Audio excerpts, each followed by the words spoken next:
Hello, good afternoon everyone, and a very warm welcome to another live stream with me, 320 Sim Pilot. Great to see you all here, thanks for joining us. We are once again taking a A321 from Cardiff off on holiday. I think the last time we flew from Cardiff we were in a 757 actually, but we're going down to Olbia. I don't remember if we've been to Olbia either, I was struggling to keep up. Two-step flight, thanks for following. But yeah, so we are going to do a classic holiday charter. That's where this channel started, no doubt about it. So we're going to keep up the tradition.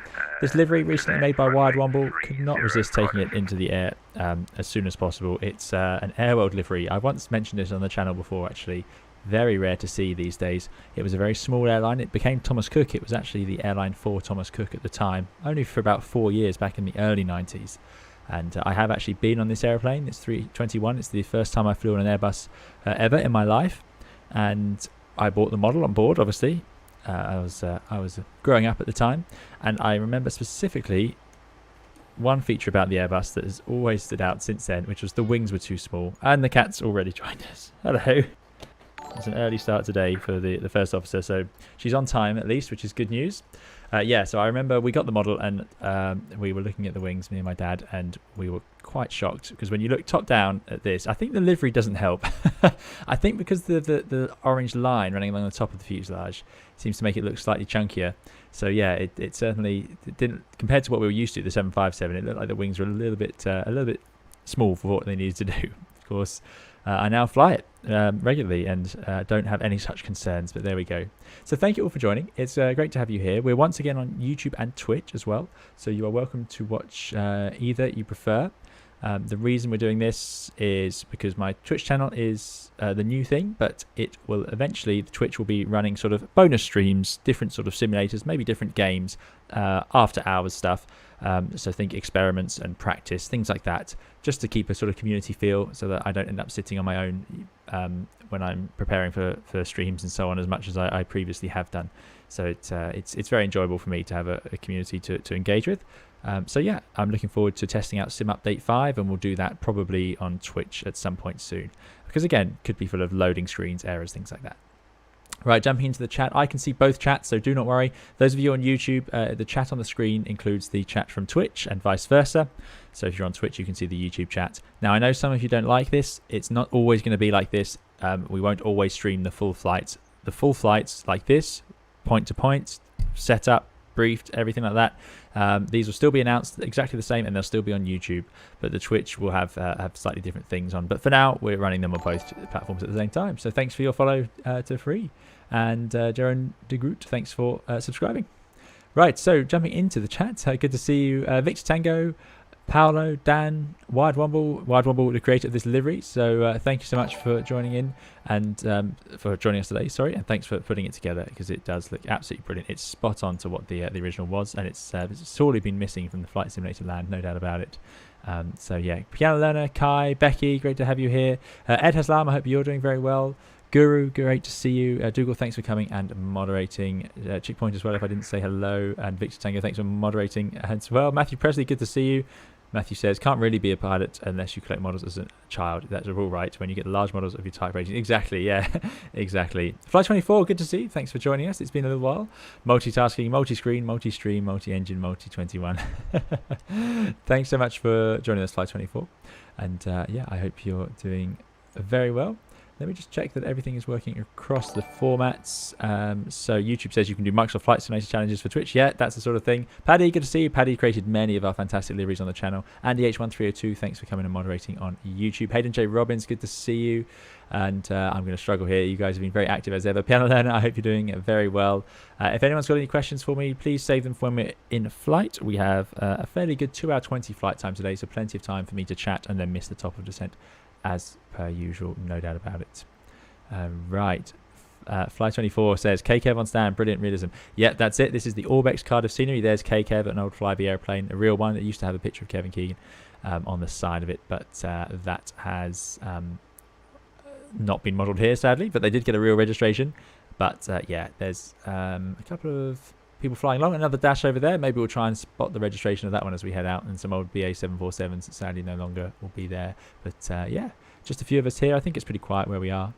Victor Tango says my internet's not happy, so I may drop in and out. No problem, Victor Tango. Thanks for coming along.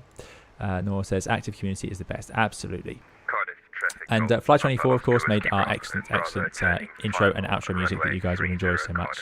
So do please head over to Fly24's channel if you'd like to see some other music and Block Party covers and original songs. Right, let me make sure I'm in the right chat. Here we go. So, thanks for being you and subbing Ultimate Beast. I hope you enjoy it. Thanks for joining us today. Free says, nice to be able to watch you on Twitch. Yeah, so a few people have been very happy with Twitch. So, you know, if you're not sure, I wasn't sure about Twitch for a long time. But if you're not sure, do feel free to give it a go. You might find that after a little while you get used to it. And a lot of the things on Twitch that are unfamiliar to us, and you know that's me and you guys, a lot of the things that are unfamiliar I'm not doing, so don't worry about it, because I don't know how to do it either. So it would pretty much be the same thing, just a slightly different format. But you might find you like the way the chat works and so on. Like I said, this chat on screen is a temporary measure while we're streaming on both platforms at once. Erlingus is spawned on top of the Tomjet. Yeah, that's it. There are a lot of AI traffic at this airport. So Lauren V, good to see you. Thanks for joining us as well. Swadnash says, you may have already mentioned this, but how have you found Sim Update 5? Will this flight be on VATSIM? I will be on VATSIM. This is X-Plane 11, so no such concerns over Sim Update. The key thing here is that I haven't tried Sim Update 5 yet. I haven't tried the A321X. I've heard a lot of issues with VATSIM and other issues with engines. I've had a lot of comments coming to my YouTube channel about Sim Update 5 and the A321X.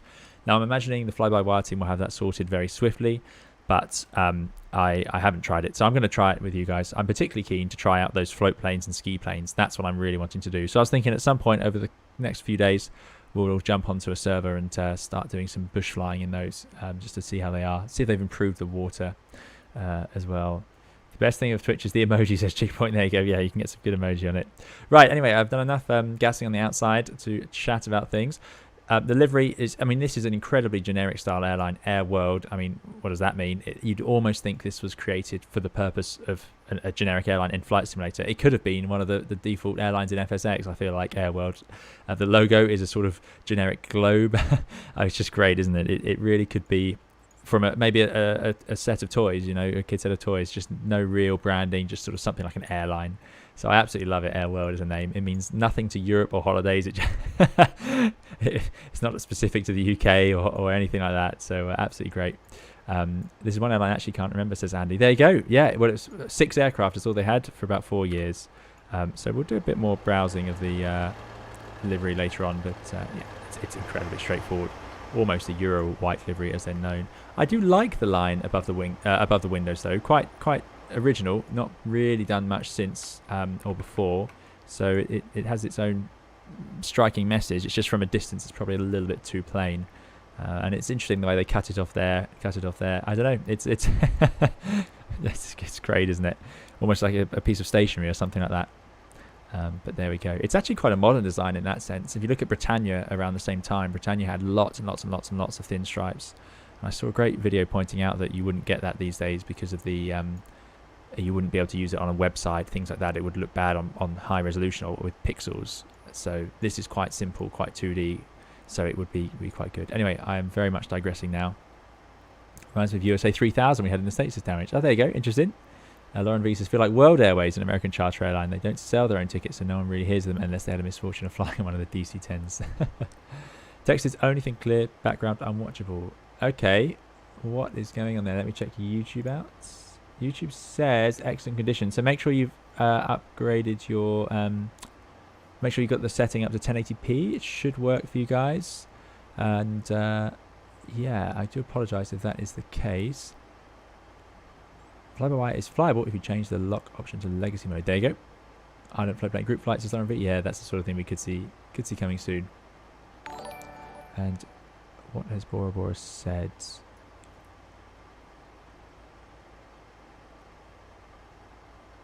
Nope. Is everyone having all right? How's the stream going for you guys? The quality should be okay. It was okay last time.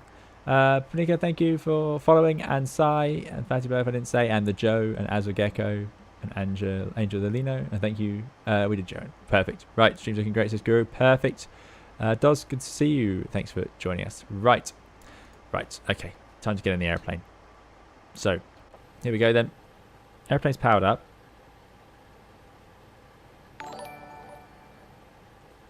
And It is an incredibly long route, so what I have done for once is actually get that route loaded in slightly ahead of time. So there you go. It's a really complex route. It's in the Discord or it's in the chat. If you put !route, you should, Streamlabs should have come to life, and you should get the bots telling you exactly what to do. Thanks, Guy. Glad it's working. Image quality is good for Victor Tango. That's good news. Okay, so there's the route. Yeah, it's incredibly complex. RHMLG says, can you turn off the Twitch chat? Yeah, maybe. We'll see how it goes. Shamrock, thanks for following. The reason it's there is because you guys can't see each other's chats. So this way you can all see each other's. And the idea is it will hopefully mean that you can chat to each other if you need to. But we may find we don't need that, so it's up to you guys, and you can stick to whichever chat you're in. It's entirely up to you. I'll be able to see both either way. So for now, it'll be there, but yeah, if we want to move it. Maybe we'll hold a poll on... the problem is the poll will be on YouTube, so I know what the answer will be. Anyway, there we go. So that's the route. So the airplane, we're going to have non-econ flow. We've got about 180 passengers, pretty busy. I'm going to get that APU fired up. Passengers are already boarding out there, so we are going to get that fired up. Using the old CFM 56 engines today. Don't use them very much on the channel, so it's going to be quite nice to get them in the air again. And yeah, that is starting, so that is great news. Aviation 24, good to see you. I hope you're doing very well. Thanks for joining us today.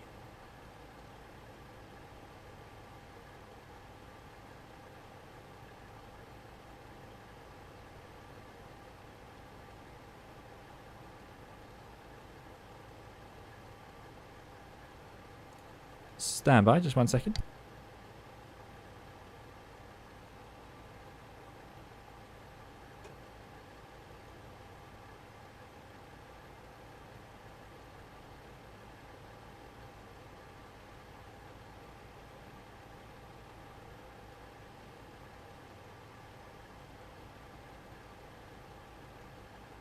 Sorry about that, guys. Great. So, yeah.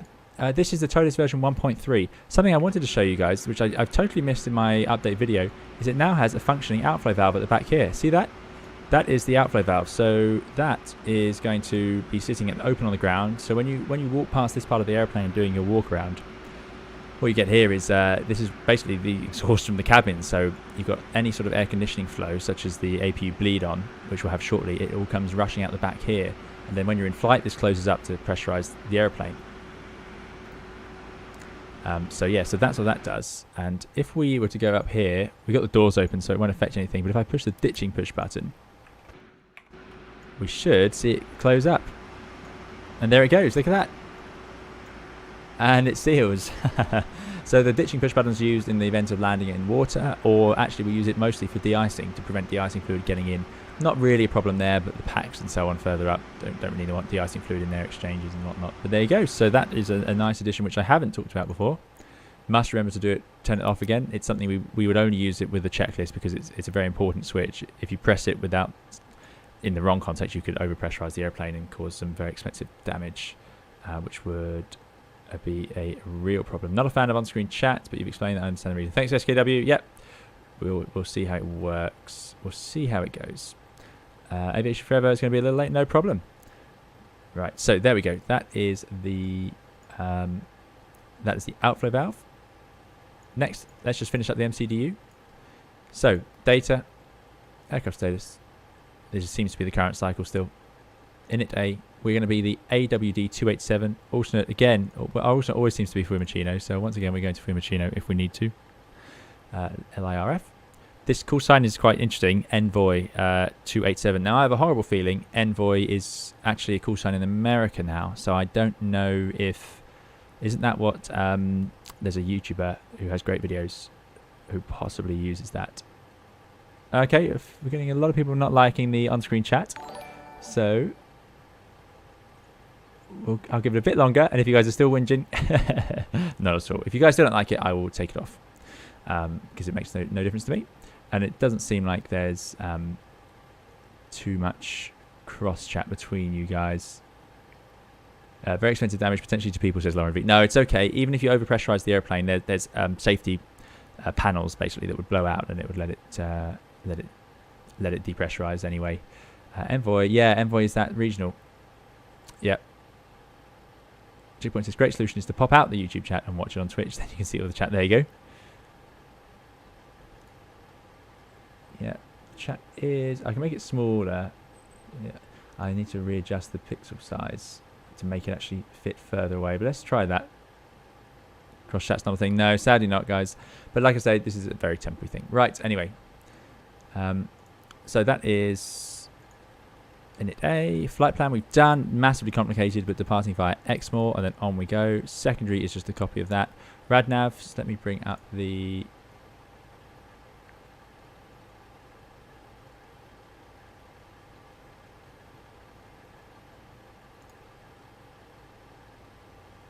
Well, oh, I can't ignore it anymore. It's gone. There you go. Benny says, I work for Envoy. It's American Eagle. There we go. Envoy is the new thing. So that makes sense. Thanks for the follow, Spidey and Shamrock, if I didn't say so. So yeah, Envoy is that. So Envoy was originally in the 1990s used by Airworld. There you go. That was their call sign. We're doing the Exmoor 1 Alpha departure. Transition altitude to 6,000 feet. Nothing surprising here. But we're going to take off from, I believe, expecting runway 30 and then a left turn. 4 miles ICWA, so we could put the ICWA in. It is actually already there, so that's great. However, I have two options here. I can display the DME like that, or I could tune it in separately. But we go out to 4 miles, then we make a left turn, D57 from the BHD. Now that's a long old way from the BHD, which is 11205. There you go. Yeah, very unusual.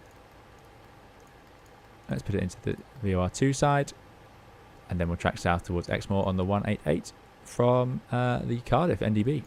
Ultimately, of course, we'll do it all in RNAV as per usual. Twitch chat's gone, much better. Thanks, Cap. No worries, Vuti.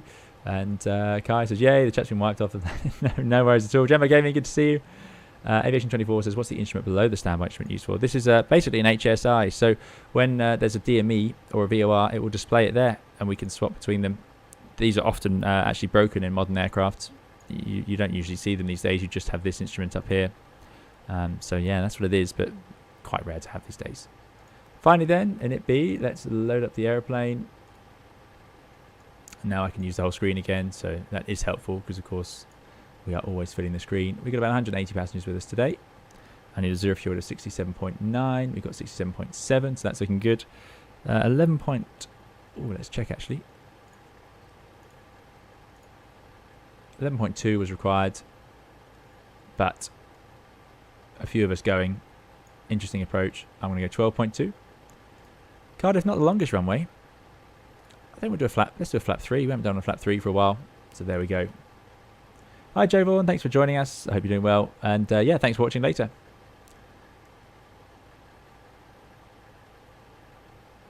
Jack says, I see we're well underway, 25 minutes in. Yeah, exactly. Exactly. Okay, so 0 fuel weight then, 67.7 with a 0 fuel weight CG 27.4. Thanks for, wow, goodness me. Casey, thank you so much for the $23.73 donation. Really, really appreciate it. And that's very kind. Casey says, thank you for the great content you create. That's very kind, Casey. Thank you so much. Incredibly generous of you. I hope you're doing very well. And yeah, I really, really appreciate it. Thanks for contributing towards the channel. And great to have you here today. Yeah, very kind. Goodness me. So yeah, thank you, Casey. That's very generous.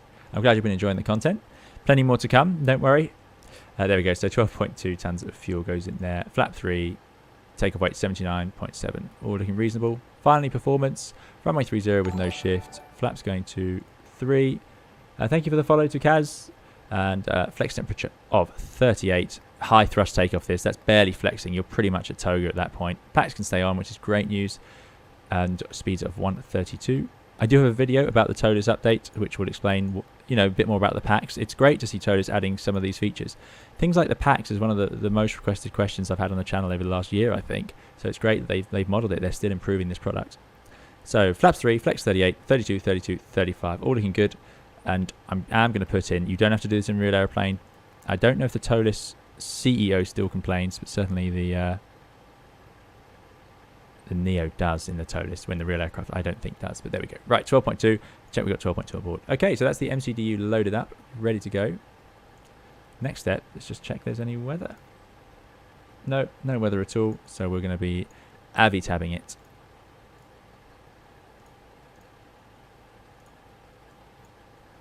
What have we got? QNH 1005. That would make sense. We're not really 500 feet up in the air. 1005, 1005, 1005. APU is on. Let's get the APU bleed on. Get rid of the GPU. Not crew supply. Where is it? Ground control. There we go. That's why you don't do things too quickly. We've got one ATT, but we're not going to be using it today. 12.2. Oh, we could be just over. Yeah, just over. Just getting some fuel in the center tank. So there we go. Benny says, when do you use flap 3 on takeoff? Pretty much when it's required. So if we'd had extra weight or a tailwind, maybe we'd need it. Mousejoke Simulations is Guru KN from YouTube. Thanks for joining us, Mousejoke. I hope you're doing well. And thanks for following us on Twitch. And thank you again to KC for that very generous donation. Really, really appreciate it. Dusty Looper says, suggestion, when you read a question out loud and answer it, you should read the question really slowly, like half the speed at least, because none of us read the question because of different chats. We are occupied watching the stream, can't focus on fast questions. Thanks, Dusty Lupus. I will keep that in mind. Thank you to Sloot for buying a mug. Really appreciate it. If you go to the store, the link is in the YouTube description. It's not on my Twitch yet, but you can put !store into the chat. Let me just check that one. It's been a long time since I've talked about it. !store, and it will take you to the Teespring store, and you can pick up any merchandise you like. So yeah, thank you for buying the mug. I appreciate it. I hope you enjoy it. I have one at home. I do like it. Streamlabs has done it. Thanks, Checkpoint. Checkpoint says, I think I'm in the wrong hold getting wet feet. Right.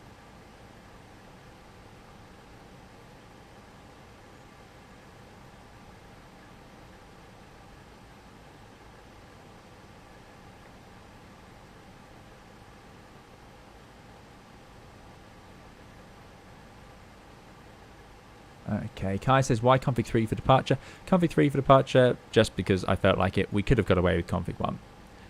But this is a typical situation where you might fancy it. Vunti, sorry, had bits of latency issues on Twitch, so back on YouTube. Okay, no worries. We shall see how it all goes. Chickpoint says, drinking coffee from the mug now. It's still doing great even after a lot of rounds in the dishwasher. Excellent, yes. They seem quite good quality. They seem good enough.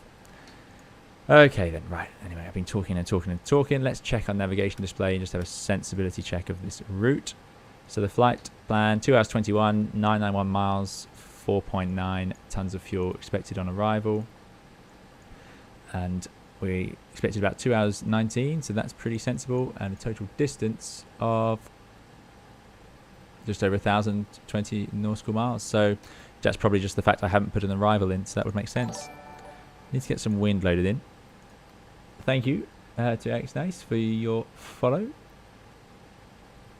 Avgeek222, good to see you. Thanks for joining us.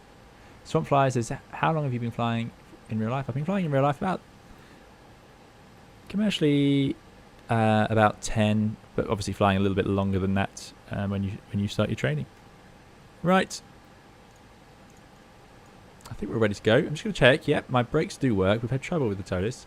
There is some lightning out there, so... Cardiff traffic, Tom Jet 105, push and start from stand 14, Cardiff. There we go. There's a colleague flying along. Excellent. Let's get all the vehicles to drive away. The doors are all closed up, so we're pretty much ready to go. Let's get better pushback. I think... Actually, I have a funny feeling... We've got a colleague there, though. I think in Cardiff, I'm trying to think, they would push you back out here. I don't think there's space to do what I'm going to ask them to do, but we shall see. I'll see if Better Pushback can do that. Thank you, FaZe, for the follow. Round to cockpit. There we go. Let's get them there. Call me through the menu when you're ready. Okay, Better Pushback. Start Round pushback. Tow is driving Okay, and we don't have a cleared altitude. And I didn't see one on the charts. Let's just check that though. Above 3.5, max 5,000 feet. There we go. Well, that was lucky because that's what I had. Wow, sometimes it works out. Angry Brian does get around. Yeah, he seems to follow us around. TUI have replaced their entire fleet with 737 MAX 8, says Avgeek. Yeah, I believe they will be. Or I've heard. I didn't know they were going to replace them all though. Booty2, thank you so much, Booty2, for your £10 donation. Really appreciate it. Booty says, if you had been in F14, you could have been back in Cardiff before you left. Yes. Yeah, although the problem with the F14 is we'd have had to stop so many times on the way there and back, because it, as you saw in that stream, we managed to get through the fuel in about, feels like 5 minutes. Right, anyway, it's time for the before start checklist. So cockpit prep is completed. Gear pins and covers removed. Signs are on and auto. ADIRs are all in nav. Fuel quantity is 12.2, definitely balanced. Takeoff data is set. BARRF 1005, and then we're going to go below line. So thrust levers closed, windows, doors closed, beacon on, transponder to transponder. Below the line, windows, doors closed, beacon on, mobile phones off, thrust levers idle, parking brakes set. We're ready to go. Let's just announce this to our colleagues. Cardiff traffic, Envoy 287, pushing back from stand 7 to face west. Okay. We've been told. Brakes released. Clock's running. And you may start engines. Oh, and there we go. Thank you so much again for that £10 donation. Really appreciate it. Thanks for supporting the channel. Good to see you here again, and I hope you're doing very well. And as I said, don't worry, the full flights will be on YouTube. If that's well, that's where they'll be staying. Indeed, if any of you missed the Twitch stream, a couple of days ago I flew the F14 in DCS. Just did a few missions, a bit of dogfighting for a couple of hours. If you missed that, some of the clips of me successfully shooting down other aircraft are in the Discord channel. If you go to the Discord server and then you go to Spotters Gallery, there is a Twitch clips section. Okay, away we go. It's time to start up engine number 2.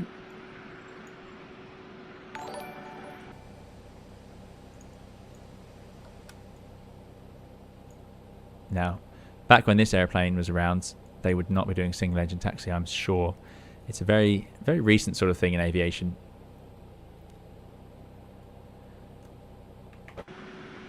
So I'm pretty confident in the early 90s. And this must have been one of the first Airbuses. I can't imagine the serial number, but it must have been very early on.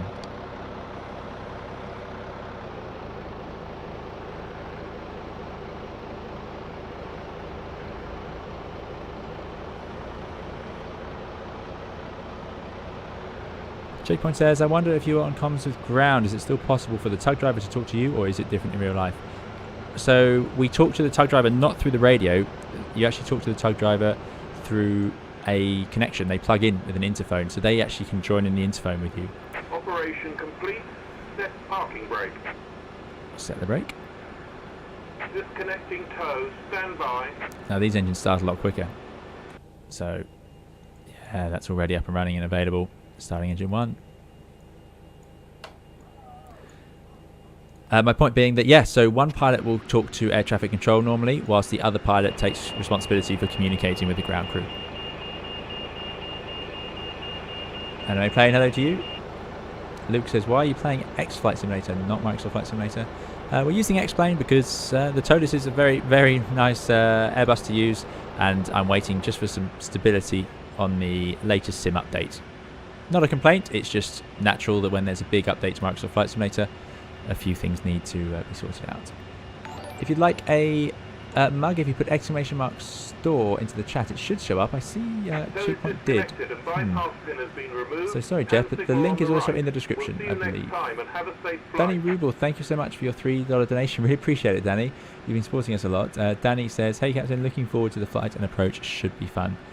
Thanks so much, Danny. Thanks for supporting us as ever, and thanks for coming along today. I hope you're doing very well. Great to see you here, and thanks for joining us. Thank you to Rise for following as well. Right, there we go. That's those engines up and running. All very stable. So we'll go back to norm. Start timing. Up here. Get rid of the APU. Bleed. Get rid of the APU. Then we're going to come down here. Arm the ground spoilers. Recenter rudder trim. I should do that myself. Set the flaps to 3. Let's get that trim in the right place.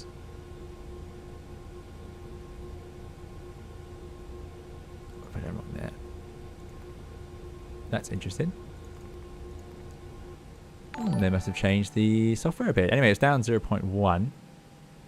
In reality, most airlines don't actually do it by looking in here. You look at the paperwork to make sure that way you can catch if there's an error between what you've entered here and what you've got here. Some airlines will have software that allows it to compare the two and give you a warning, like ToLiss has modelled on the NEO aircraft. So if you were to just look at this and enter it in here, it wouldn't reveal the problem. That's why having two different sources is quite a useful thing to do. But there we go. Alpha, thank you for following, and Whiskey Kilo, and Rise, if I didn't say so. Lauren V says, at least in Europe they did single engine taxi in America since at least the 90s, if not the 80s. Really? Ah, well, I wasn't so much a part of that. Right. I've missed a whole lot of things there. Did the bot get round to it?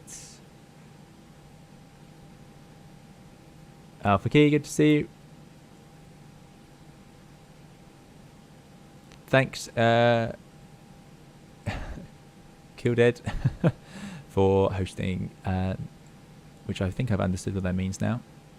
Right, I'm going to struggle to keep up with the chat now, I'm afraid, because there's quite a lot going on. But do please keep your questions for when we are in the air. I can answer one question quite quickly. Captain Dutchy, good to see you. Thanks for joining us again. And we do have another question here, which is it true that in reality, when change companies, that you lose your rank? Yes. Some airlines will recruit you directly as a captain, but not all. So it is quite easy to lose your rank, and certainly you'd lose your seniority either way, which often helps with leave, things like that. Anyway, after start checklist, anti-ice is off. It's still warm enough, even if it's a bit rough out there. ECAM status is checked.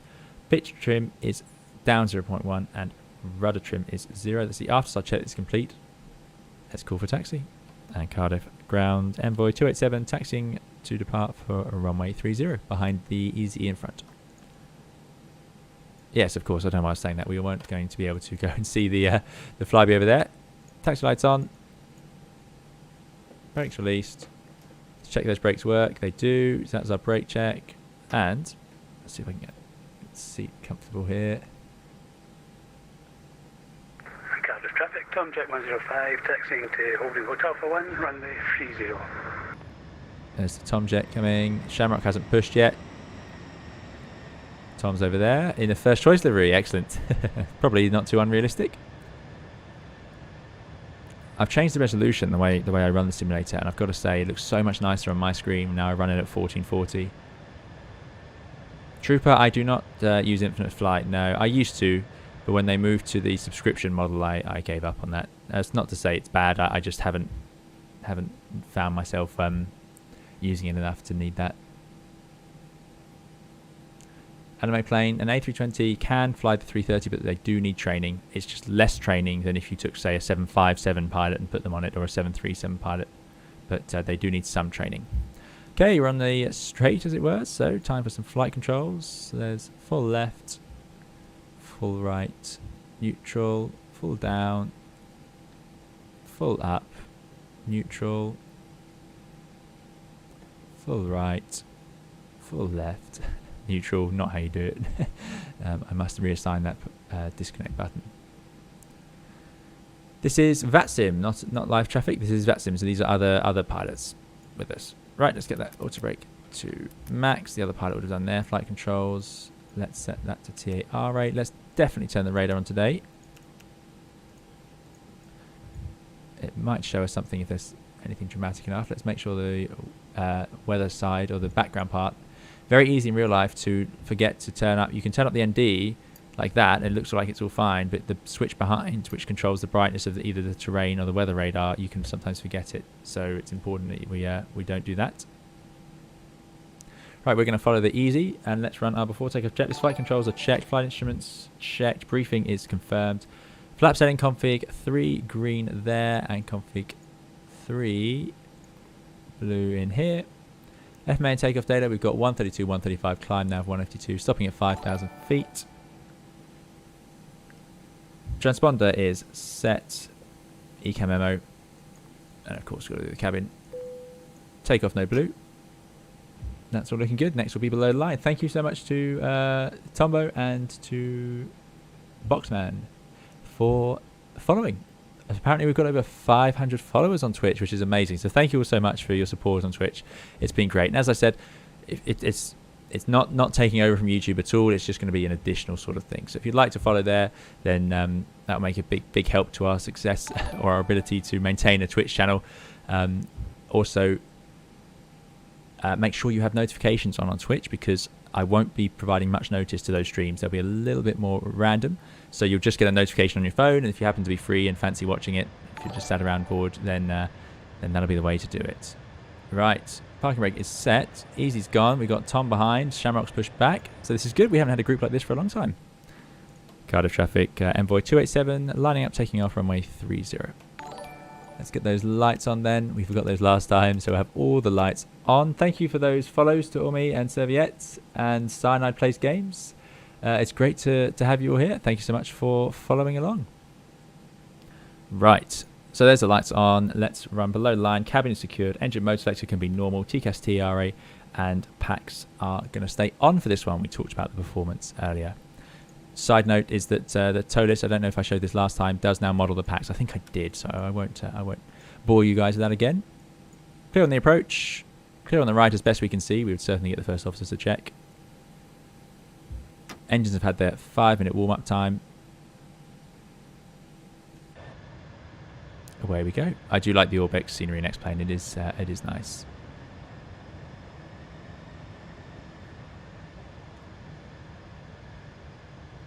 A special welcome to Cyanide Plays Games, if that's who I think it is. Title says CEO. Yeah, it is indeed a CEO, this one.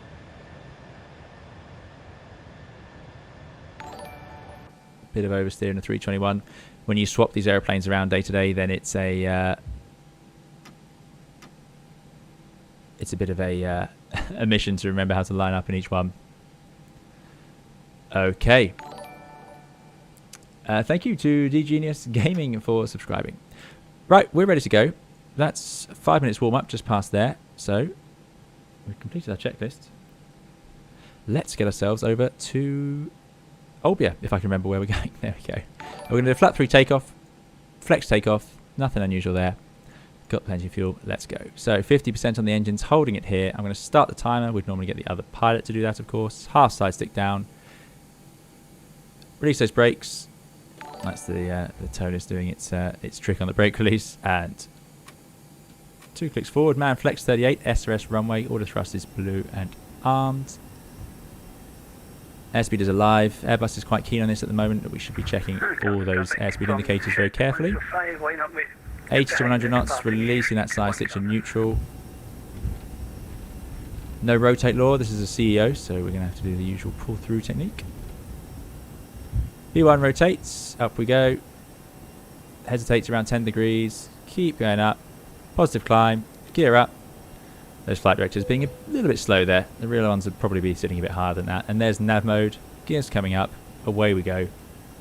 Simple as that. Should probably bring out that PFD for you. There you go. Hopefully that's a bit clearer. A bit clearer for me. You can see that flap 3, we've got a high thrust setting there in the 90s for the M1, but it's washing off that speed quite easily. So that flap 3, it's great getting off the ground, but as soon as you're in the air, it gives you some real drag. Especially imagine having an engine failure now, which it would be absolutely fine, but it's a lot of drag. Okay, time to accelerate. Thrust levers back, thrust climb, auto thrust, and now that SRS, well, it's climb now, isn't it? It really wants that nose to come down so the airplane will actually accelerate. Yes, Papa, good to see you. Yes, Papa says, hello, back watching one of these live streams after a long time. It has been a long time. Thank you for all your work on the Discord. Yes, Papa is our admin, working very hard keeping the Discord going in such great style. Right, flaps going from 3 to 1. We don't need to stop at 2. Check gross weight. Yeah, okay, something seems to have gone with that gross weight. We'll check that shortly. Certainly not something I want to get distracted with at this moment. Now this is interesting. We're going to be climbing and trying to bring in the flaps all at the same moment, really. Just as what's going to happen is we'll bring the flaps in and then the plane will start pitching the nose up when it loses the drag, and it will be tempted to immediately climb up to 5,000. So I'm going to preempt that workload spike. I'm going to pull the vertical speed now. Speed, vertical speed plus 1200. That's going to be absolutely fine. The engines stay at climb thrust because they're trying to drive us towards that 250 knots. Above the S, we'll get auto flap retraction because we're above 210 knots now, so in it comes. But either way, I'm also going to retract the slats by bringing those flap levers to 0. And there we go. There's our clean speed, 220 knots. We are sitting pretty heavy today. Although we might find out all those weights are wrong. We'll find out in a moment. Last 1,000 feet to go. Entering the cloud. Temperature outside 17, 18. Yeah. When you enter the cloud, the temperature, of course, always drops. So if we knew we were about to climb, I'd be tempted to put the engine anti-ice on. However, we don't do it just for the fun of it. It does burn extra fuel, so we try not to waste the anti-ice. There's no traffic control.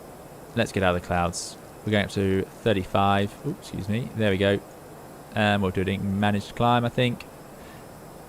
Not much difference between open climb and managed climb when there's no restrictions. Oh, hold on. There are restrictions, of course. There's our 5,000 feet limit over here, which is where that blue arrow up is saying.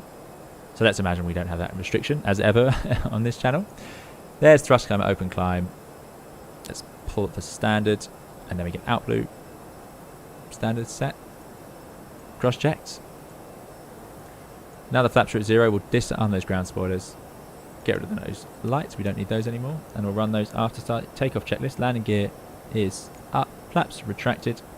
Packs are both on. Barrel F is on standard. You'll notice it says center tank feeding. There's not much fuel in there, but it will drain that first after it gets itself into the air. You're not allowed to take off using the center tank though. Why is a good question, but yeah, packs were on for this one. Thanks for the follow, none shall pass. So Milky Joe, so did Dan, Doritos, it's me. There's some great the usernames on the Discord are very different to the ones. Sorry, Discord. The usernames on Twitch are very different to the ones we got in YouTube. Right, temperature's 13 degrees. Engine anti-ice coming on. You might see a slight reduction in N1 when you do that. You see another reason not to leave it on. Well, that was it. As long as there was no ice on the airframe, we'll just get rid of that. To be honest, total air temperature is 11. It's plus 11, so I'd be yeah, not expecting it. It's still slightly above the threshold. Thanks for following. So yeah, why is there a check gross weight message? Let's check what's happened here. Gross weight 79.2, CG 28.6.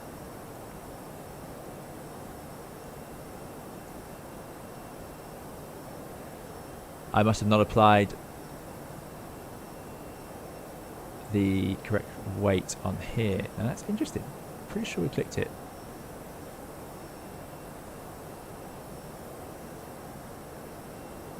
So that should be absolutely fine.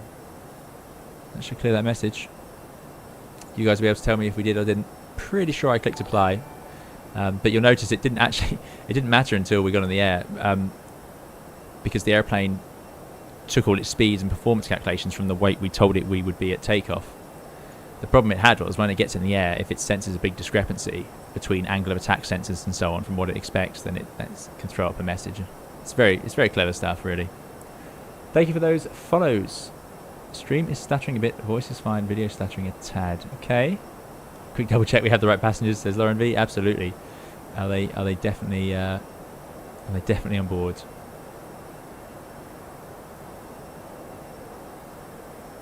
Thanks, FaceTex. FaceTex has started watching your YouTube videos last year. Thanks for joining us today. J-Bay says, anyone know why I can't use my Prime sub for the captain on Twitch?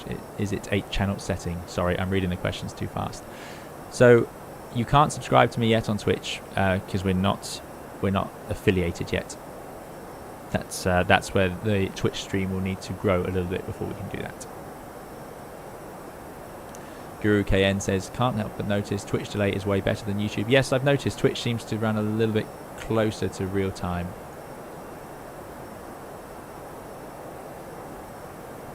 Vanraj, good to see you. Thanks for joining us.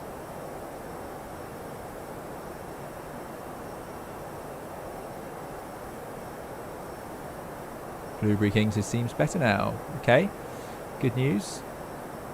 Jeff just ordered 2 teas and a mug. I'm so sorry if I missed it, Jeff, but thank you so much. I hope you enjoy them. Really appreciate it. Jeff Weber, actor, thank you so much for that and supporting the channel through the merchandise. I hope you enjoy it, and I do apologise for missing it.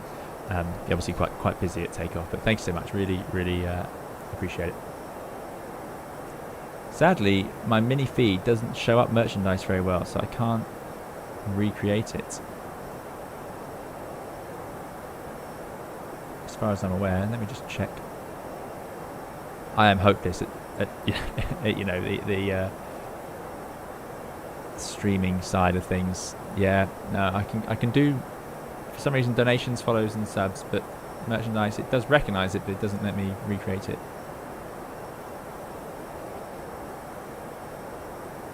Where he says an FS actually runs. Well, like I say, we'll be trying out Microsoft Flight Simulator soon. I'm sure it would just take a few days and we'll have all of those other aircraft back up and running in no time. Jack says the channel just needs a few more streams like this to be eligible for affiliate. The numbers are enough. Excellent. There we go. Yeah, I thought so. Nick T, good to see you. Thanks for your follow to Zine. Noor says, can you explain what a wind shear is and how you would react if one is predicted? If one is predicted, we don't have to react. A predicted wind shear would be using the PWS system, predicted wind shear system. What that does is it warns you on the navigation display. It will give you a big warning or an area. So it could be off to your left, for example, and you might be able to just carry on. But if it's right in front of you, then you'd probably be going around. It would say something like wind shear ahead. A reactive wind shear is a different beast altogether. A reactive wind shear is when the airplane senses a wind shear. The predictive wind shear looks ahead using the radar to sense changes in air or wind. So a wind shear is exactly that. It's a shear. It's a change between the two things.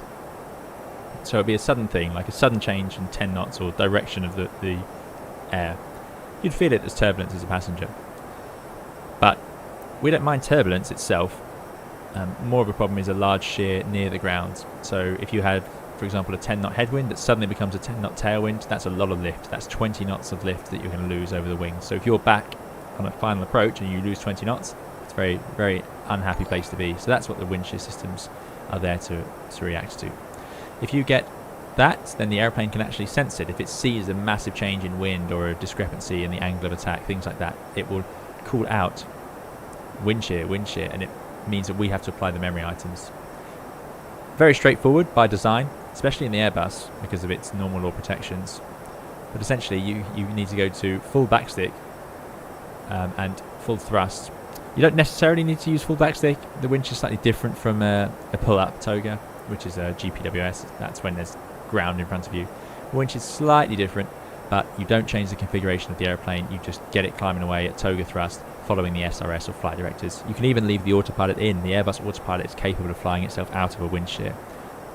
It's quite amazing stuff. But if that's not working, you can use full backstick. The reason we don't fiddle with any configuration like the landing gear, you'd think, well, I want to get rid of the landing gear, but no, because when you put the gear down, all of these doors open, which produce massive great holes on the aeroplane and a lot of drag. So we don't want to be trying to climb away. If we're that close to the ground, every second counts, as opposed to the normal situation where it would be a go around or something. So in that situation, we just leave the gear out, get going. That's how it is. This is X-Plane indeed, Jonah. Becky says, the view from the Airbus pilot looks very cloudy from the windows. Yeah, it's a cloudy day over the UK today. Orbex's South UK scenery looking very nice though.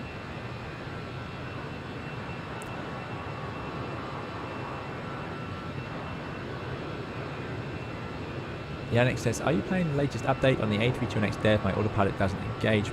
Yeah, I haven't tried it. I'm just letting them work through a few of the bugs that I'm sure have appeared. Dougal says, years ago I was in a C-130 in a tactical descent that hit severe wind shear. We hit the roof. Goodness me. I mean, a tac descent, I assume, is an incredibly aggressive manoeuvre anyway, let alone hitting a wind shear.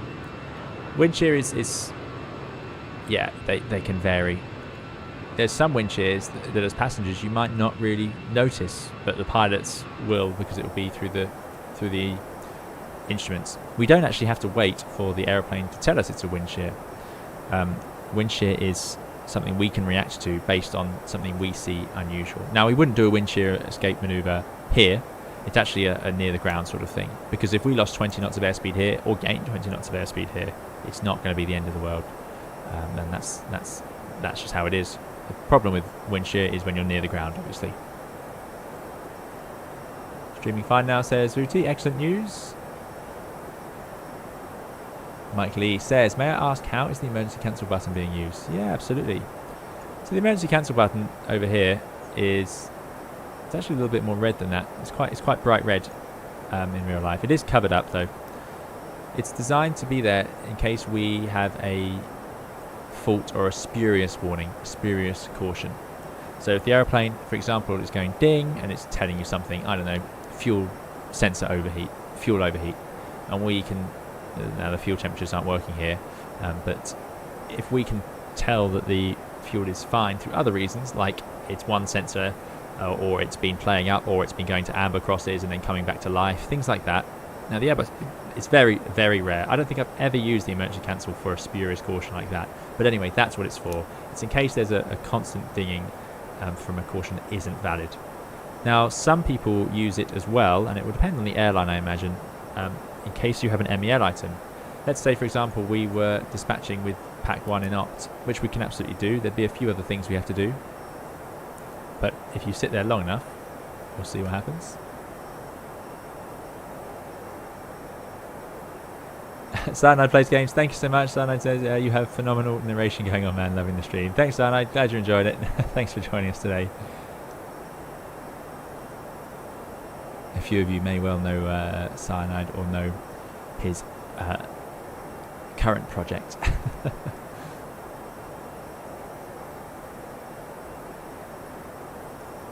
We're going to have to sit here for a while now to prove my point. But it will appear. I'm pretty confident it should appear. We could be out of the phase of flight, which would slightly just detract from my point. Sitting there in the status. I'm curious. I'm curious if it will tell us. And Deadgun, thank you for your follow. And Garlic to Breads. There's another great Twitch username. And Deuteron85, if I got that right. This is the ToLiss A321, Danny. Cyanide says, off to grub, you're 100% going up the screen with food. Thanks so much, Cyanide. Enjoy your lunch. Or dinner. Dinner, I suppose. Yeah, dinner time, isn't it? Thanks for coming along, though.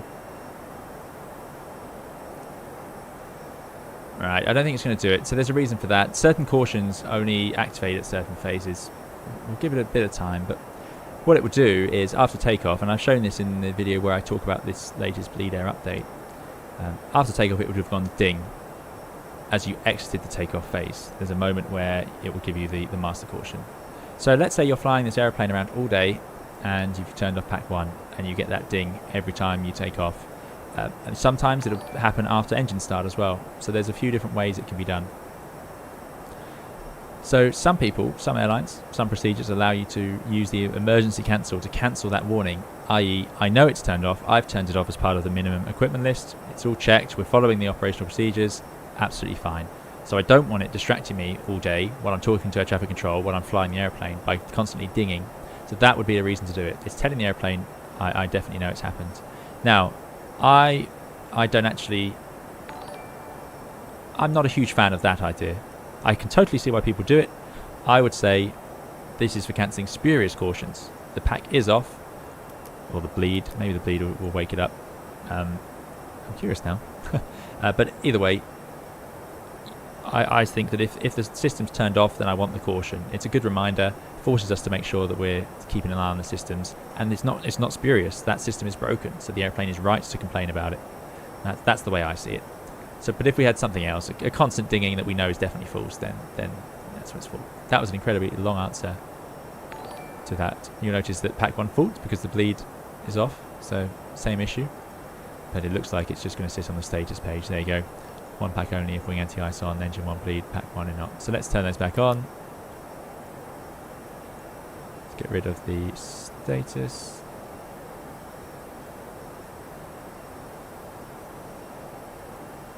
Yeah, looks to me like it's just not going to activate at this phase. A little surprised, but there we go. Anyway, these lights should have gone off while I was busy chatting. Seatbelt signs can certainly go off. We're almost up in the cruise.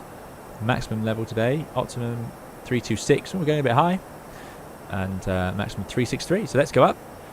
That's 1,300 feet below the recommended maximum. So I'm expecting to see that our VLS is quite close to our overspeed. We're getting towards Coffin Corner in this context. Thank you, Yassine and Ave209 and Mr. Deli Bear and Scott for your follows.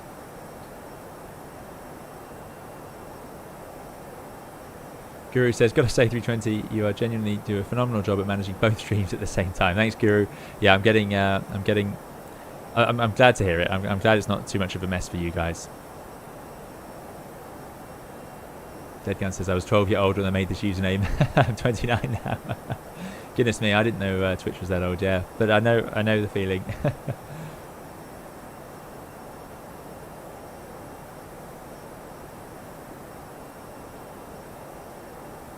Yeah, hard to believe Twitch is that old. Vuti says, after flying real A320 on Monday... Ah, yes, Vuti went into a real simulator. Proper full sim. Vuti says, I have discovered that despite 10 to 12 approaches into 27 left to Heathrow, I'm ground shy. Yep, there you go. It's easily done. Something that I'm sure you could get over with a bit of practice. But it's something different to have the 3D setting in front of you. So it's easy to try and flare early. Yeah.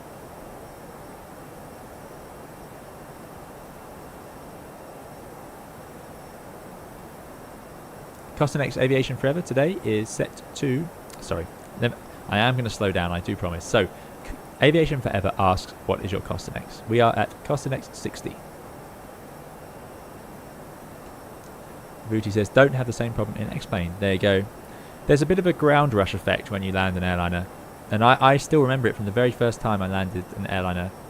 When you learn to fly, you're learning in smaller aircraft that land at, 60, 70... They approach at 70 knots maybe, they land at probably a bit less, 60 maybe a bit slower. So you're doing 60 knots over the runway. When I flew my first airliner that's doing 120 knots over the runway and is descending at not 400 feet per minute but instead 800 feet per minute, or maybe a bit less, hopefully. But it has a big effect on your sense of speed and space. And these things are real, these effects are quite serious, in the sense that they really do have a big impact. I was just fiddling with my TCA pack. They have a big impact. The classic is a very wide runway. So runways are normally 45 meters, typical Airbus style runways. It can operate on 30 meters, but it can also obviously land on 60 meters or as wide as you like. But if you do try and land on a very wide runway, the visual picture is very different, and that can confuse or make landing.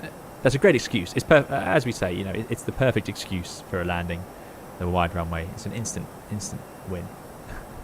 And it will definitely be used. I guarantee the pilots on the flight deck of that airplane will use it. So if you're landing in somewhere like Madrid with its wide runways, I guarantee that was an excuse. Blue 1247 says, first time catching you live. Thanks for the great content. As a Wolf Flight Sim, as I like you most. I'm very flattered, Blue. Thank you so much. Really, really appreciate it. Twitch was born in 2011. Goodness me. Yeah, says Danny. Thanks, Danny. Yeah, a long time. Tyler says, videos are really helpful. Thanks, mate. You're welcome, Tyler. Thanks for joining us today. I'm glad you've enjoyed them. JBay says, I'm currently using empty community folder. Okay. Yes. So I've heard this, and Microsoft did say in the update to Microsoft Flight Simulator, if you guys are having trouble, it could be something in the community folder. I haven't noticed that, I must confess, but I haven't tried the A321X, but I found the simulator quite stable. I don't have anything like the Project Mega Pack, and that's not to say that's causing a problem, not at all. My point is that simply that I don't have many things in my community folder, I just have a few sceneries. Here's a level off then. Time for Outstar. Someone asked me to do a video on Outstar, and I'm tempted to. It's a great mode, but it can trip you up, and it's fascinating to see. It's very rare for it to trip you up, Mac Outstar, but it's great. It's a great example of needing to keep an eye on this screen when it does. Thrust coming back, pretty reasonable. Out cruise. Let's put this to below. Let's put, well, that should be a 1.5 anyway. And let's have a look at the systems. Thank you for the follow to... Oh, I've missed a few there. To Nycraft, Planes 848, If Liverpool. Appreciate it. Flywick says, hello, A320 Sim Pilot. Did you like the new Sim Update 5 from Microsoft Flight Simulator? I haven't tried it much yet, but I will be looking soon. I did try it. I think I literally loaded up. What did I load up? Was it the DC6? but I didn't. I don't think I even took off. I just noticed that there was lots of new user interface things I need to sort out. Perhaps you guys can help me with that. Frostech, thanks for following. See you soon, Booty. Lauren V says modded airports have caused me some problems with freezes and crashes, but not stutters. Okay. I'm very lucky in that I have quite a powerful computer, so I didn't actually have too many performance issues with Microsoft Flight Simulator. A few of you will know I limit the frame rate. I've always had to limit it down to 30 FPS so that my streaming software can handle it. So I'm hoping that with this new update I might be able to get away with 60 frames a second in Flight Simulator, and my processor will still be able to put it into the videos without it stuttering. I don't know though, because I know that they've managed to utilize processors better now, so we shall see. Because I've got quite a powerful graphics card, so I'm quite happy for the graphics card to do everything. My processor's my bottleneck. Thanks for the follow to Gary and Dehak.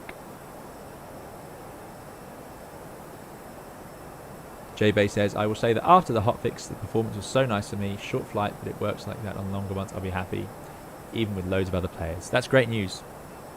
I did notice some dust as well. That was it. I loaded the 787 for a few minutes. That was what I was in. I remember now. I wanted to try one of the default airplanes.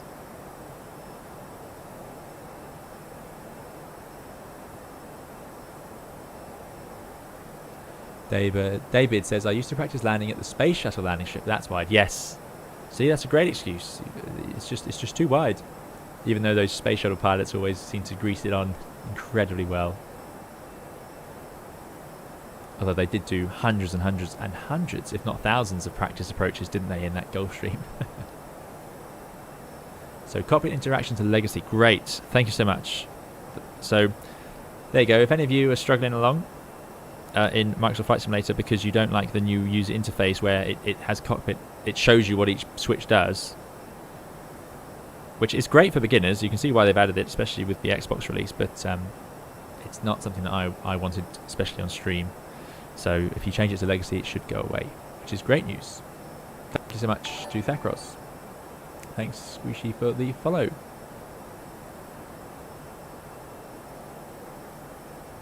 My graphics card anime plane is an RTX 3080.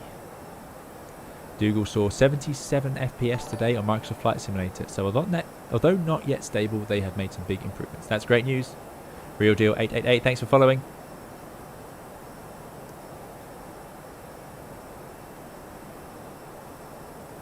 Curious says, what is it in the UK now? 5:03. It's 10:33 here. Got to go to bed. I'll definitely catch the stream as a replay. Battery landings and have a smooth flight. Thank you, Guru. Thanks for joining us. Good night. See you next time. Bacon Tasties says they offloaded the glass cockpits to a separate thread, so the FPS boosts in the 32NX is tangible. The sims seem to have turned into a crashing mess though. That's interesting. That's a shame. I did have a few crashes whilst I was updating. I also noticed I had to update something like 40 gigabytes. Then I loaded up the simulator and I had to go to the content manager and update everything in there, which was another 20 gigabytes. But maybe I hadn't downloaded something before when I should have done. That's my guess there. Right, check. I should have done this check. I'm chatting too much. So there we go. Engine systems all looking good. Vibration nice and low. Funny thing about vibration is sometimes engines sound louder or they sound worse, and then you look here and they're absolutely fine. Sometimes they sound fine and you look here and they're worse. The vibration doesn't necessarily translate to noise. This is more like it. We're using the intermediate pressure bleed valve. All looking very comfortable. Pressurization running nicely. Running on system 2 as you can see there. Out of curiosity, I'm going to swap it over to system 1 just to see if it works. ToLiss has been really good at adding these systems. So we go to manual. Man. System 2. No. It should, if you go to manual mode, it should swap over the systems.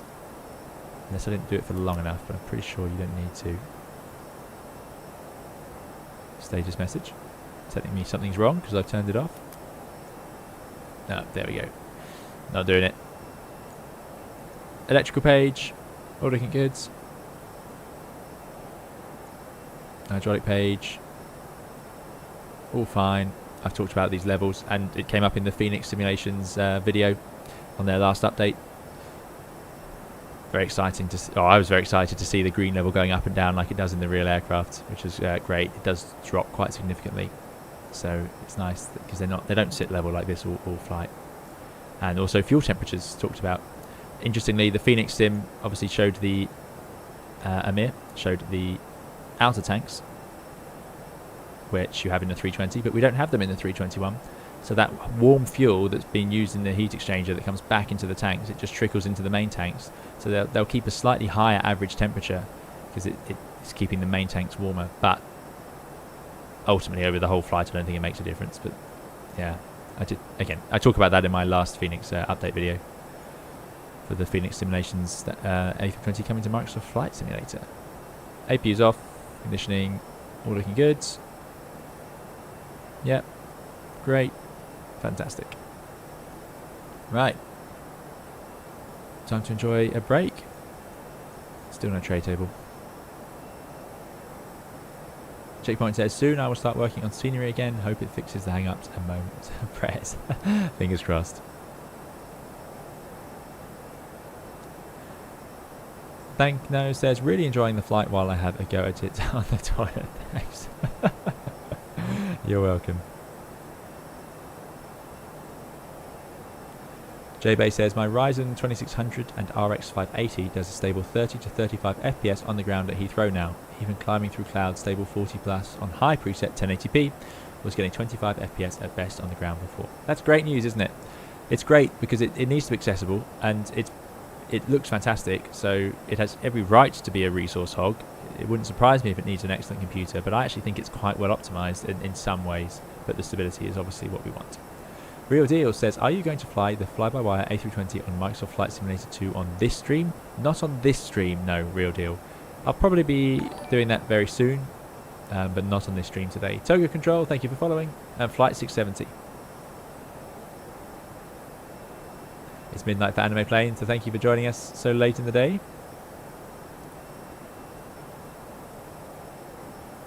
Piano Learner says, one thing I have always wondered is the airports button. Does it only show you the ones you can land at your current weight? No, it's not that clever.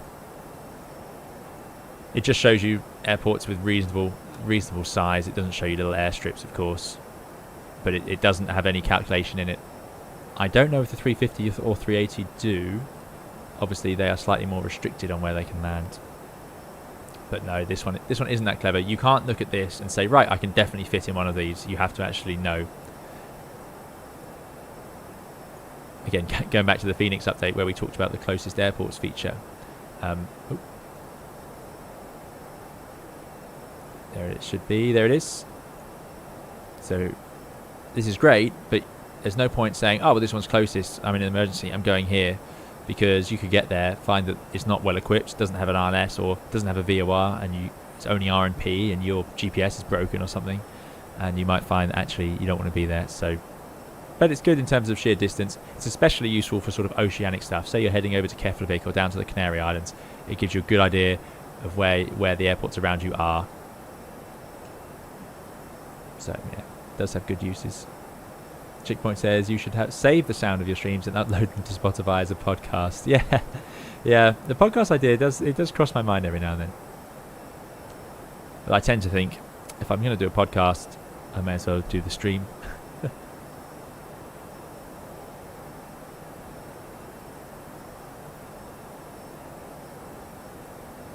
Avgeek says, on X-Plane it sometimes, very rarely, does not accept the SID and says invalid entry. Do you know why? Possibly you've got the wrong runway, but it shouldn't show you the wrong ones that you can't use, but it's possibly the wrong runway.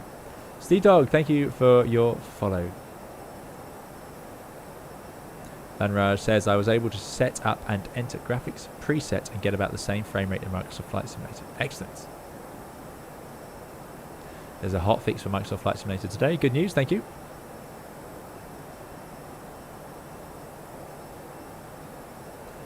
YouTube says, I have noticed that the artificial horizons show the opposite direction of the actual turn, e.g. when the plane is banking to the left, the blue side face right instead of left. Why is that? How do you mean? The artificial horizon shows the opposite direction of the actual turn, e.g. when the plane is banking to the left, the blue side faces right. So what it's doing is, I'll show you autopilot off. I'm just going to turn off the flight directors to keep it in speed mode or Mac mode. So if I bank to the left like that, the blue goes to the right. But what it's doing is, if you look outside, compare the outside to our horizon is actually staying level. See that? So the actual horizon outside the windows is completely level. Side note, this is where the Airbus is incredible. I'm banking at 35,000 feet, Mach decimal 79, and all I've done is move the side stick to the left, and we are staying level to within the foot. It's incredible, that the normal law systems. And it's a very different thing. Flying at 36,000 feet at Mach numbers is very different to flying at 6,000 feet, 230 knots. It's not something pilots do very often. So having, worst case, not worst case, but if the autopilot fails, having an airplane that handles so predictably is very good news. But anyway, yeah, so that's why it does it like this. It's so the horizon is always level, so I can look here and get those wings back to the horizon as if I'm looking out a window. Now, Russian aircraft, those of you who've flown the, I don't know why you would have, but if you've seen the L-39, you might remember it. See that? Very important. We haven't got an out blue. It's actually going to keep climbing because it's got nothing to capture. So if I put that down, it will bring up the out blue, and now it's arms that capture. Let's get those flight directors back on. Will definitely help the situation, but you'll notice not required. The autopilot doesn't need them. Anyway, there are some Russian aircraft where the horizon stays level. Sorry, where the horizon stays the same, and it's just the wings that move relative to the horizon. It's a very interesting way of doing it. You can get used to it. It sounds very different, but it's basically the opposite. So these wings will move, and the horizon will stay level compared to the instrument, not looking out the window, if that makes sense.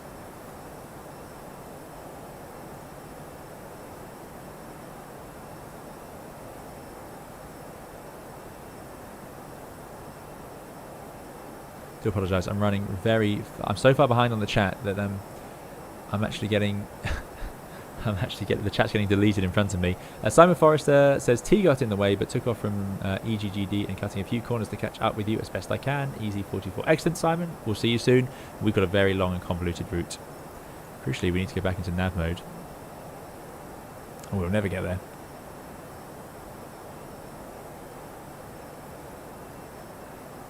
Thank you, Toga Control, for following. If I didn't say, I did say Steve Dog, Mr. Nut. They're all good.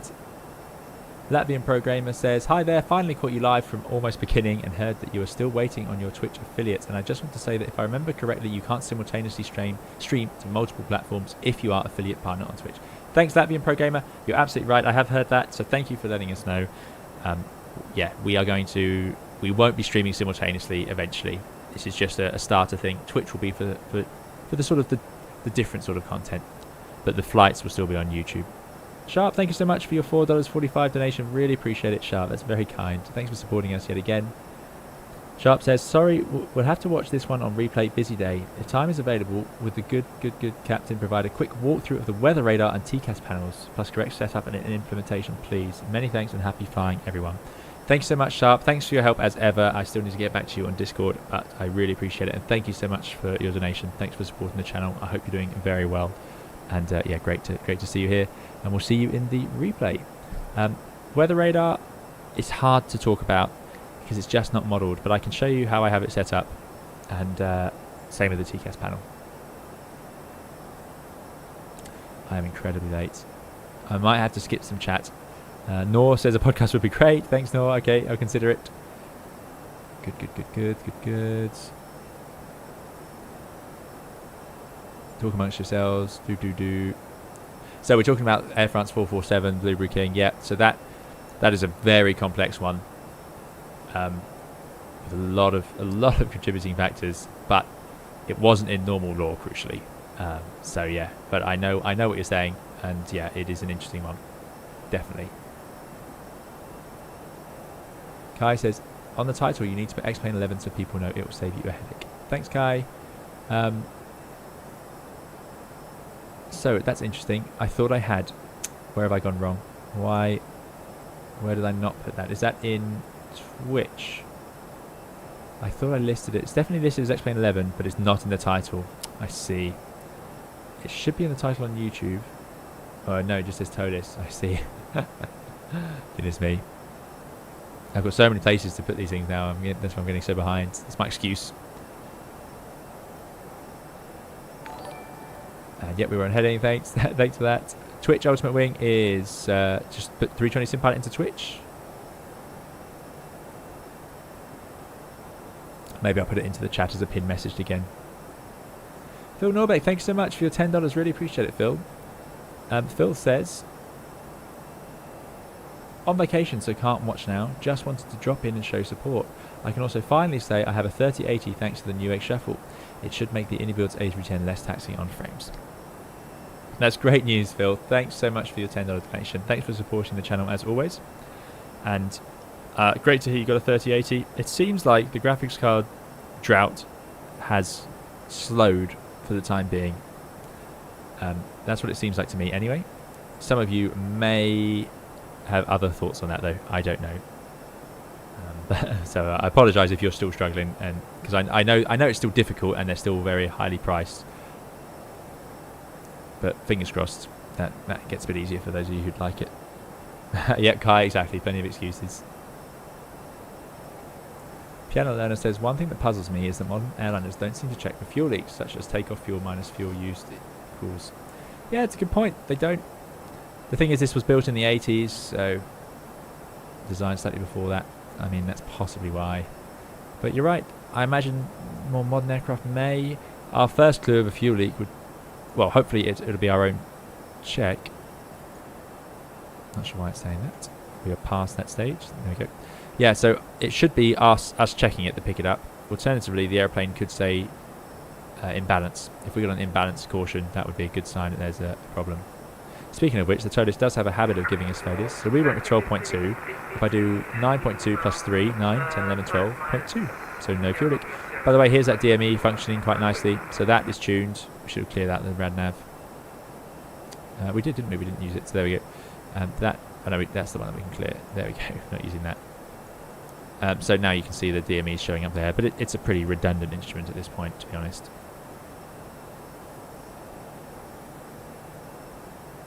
Switch category correctly is explained, says Jack. Excellent. On YouTube at the bottom of the description it says Flight Simulator X. Oh dear. I do apologise. That's no good at all.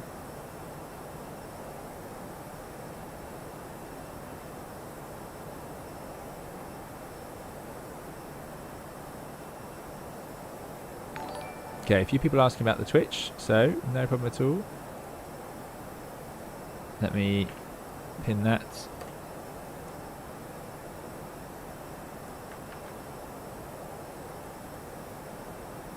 Into the chat.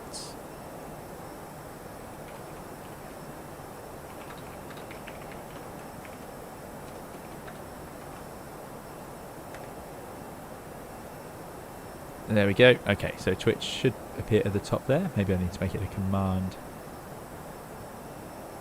Right. Thank you, the Flying Lizard, for following. And thank you again to Phil and Sharp for your very kind donations. Thanks, Das. See you next time. Thanks, Avatar, for following.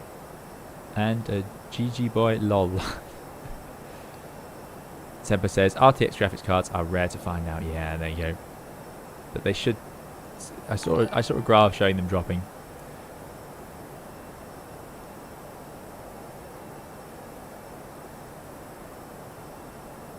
Ah, there we go. Yannick has solved the autopilot engaging. Excellent news. Yeah, it does have alpha floor protection now, the dev version. It's very good. Victor likes the A310, or loves the A310. Victor Tango.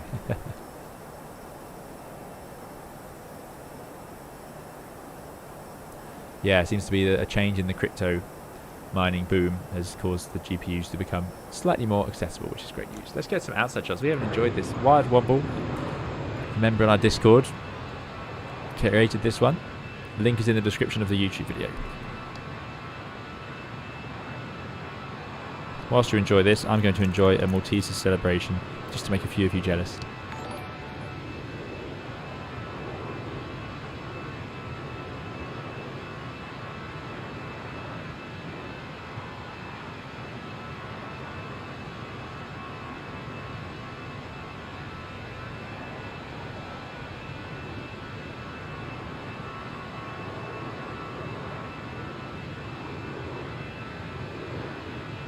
Thank you to Robert Burema. Sorry, I'm choking on my celebration. There we go. Thank you to Robert Burema for your €1.99. Really, really appreciate it. Thanks so much. I hope you're doing very well, and that's an excellent choice of sticker with the suitcase. Very, very topical. That's exactly the sort of suitcase I would have expected to see in the hold of this, long before wheelie bags were the norm. Back when people had to carry their suitcases, not get the earth to do the lifting for them. That's from a show, by the way. Some of you might know. Becky Davies, hello. Thank you for coming. I've seen you chatting earlier. I do apologise if I didn't say hello. Thanks, Temper, for following on Twitch. Thank you to Andy Robinson for super chatting $9.99. Really appreciate it. Very kind. Andy says, good afternoon. I like the Twitch idea. The F14 stream was really fun to watch. That's great, Andy. Thank you so much. I've been working with Alexander Beck and with a few very, very patient people, including Sharp, on DCS content.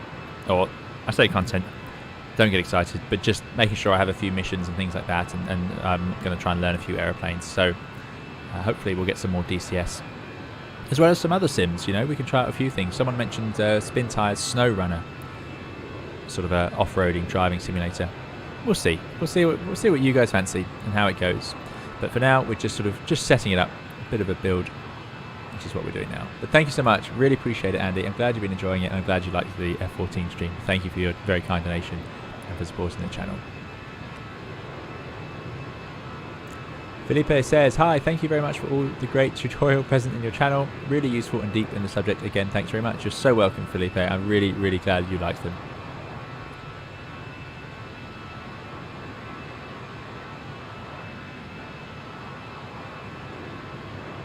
Can we have a command saying excuses, says Kai. That could happen.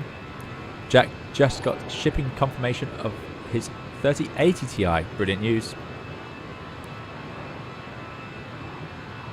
Brilliant news. Yep, even better than mine then.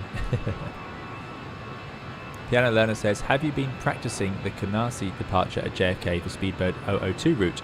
Only 3,000 subs left to get. Yes, that's a good point. I haven't, no. I'm way behind. I promise that if we reach 50,000 subscribers, I'll be streaming Concorde on the channel. So if you want to watch me struggle through that, then get all your friends and family to subscribe.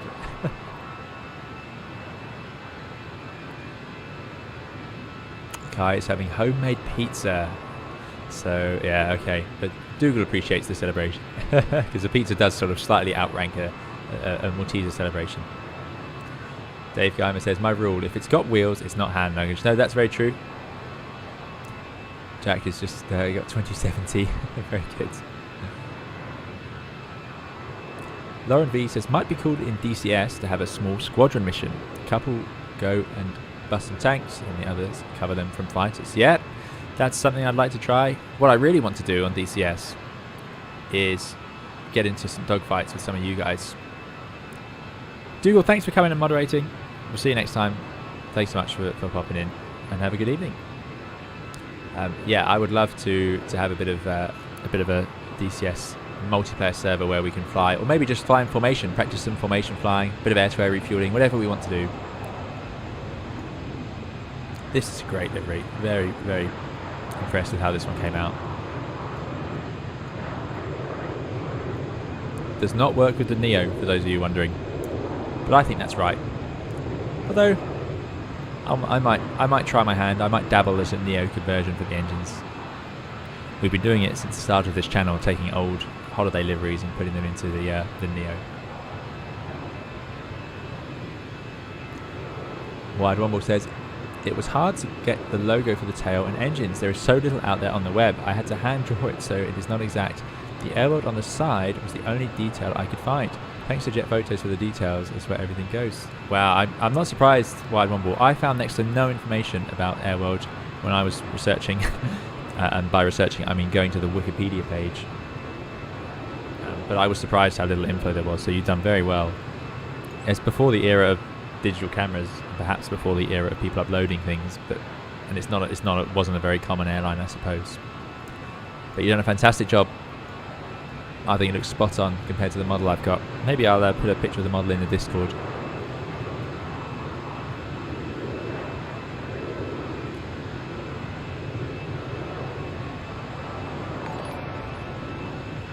Steve Dog 2020 says, watched this morning 787-9 to Ibiza with real pilot Steve. Loved it. Excellent, Steve Dog. Sharing a name there. I'm glad you enjoyed it. And thanks for watching it. Yeah, that was good fun to do. We'll have to try and do some more of that. Thanks for the follow to Raiden, Boeing 777 driver, and Ben.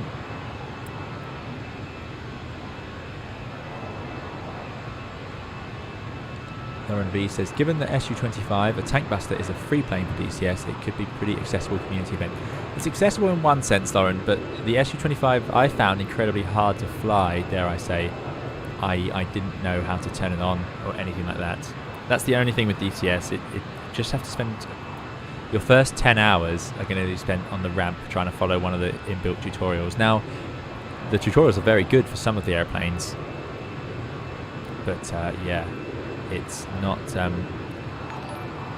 There's no easy way through it, and you've got to set up a lot of controls. Debug Expert, thanks for your follow. Follower says, A350 flight again soon? Question mark. Yeah, I think we could do an A350 at some point. We should really take it for a flight down a short haul, but yeah, that's something. And Aviation Forever would like to see island hopping sometime soon. I've got one in mind. It's not an island hopping flight though. I have a group flight in mind, but the group flights are just they haven't been managing to fit them in, which is my fault. Nathaniel says, have you ever tried P3D? I heard that FS Labs Airbus are better. They're very good. I have tried them for only a short period of time, but I do not have P3D, and I at this point I'm happy with X-Plane and Microsoft Flight Simulator. But yes, the FS Labs Airbus is a very, very complete simulation.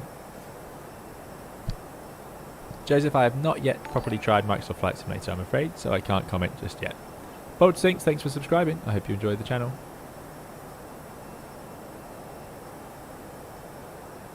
Livery would like 350 for island hopping, 2 birds with 1 stone. Now there's an idea. Yeah, there is an idea. Checkpoint says, DCS has no Control E, question mark. Indeed, DCS does not have a Control E.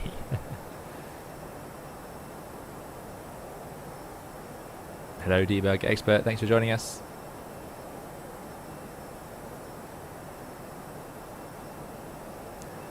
Dieter says, are you always in connection with ADC during transatlantic flights?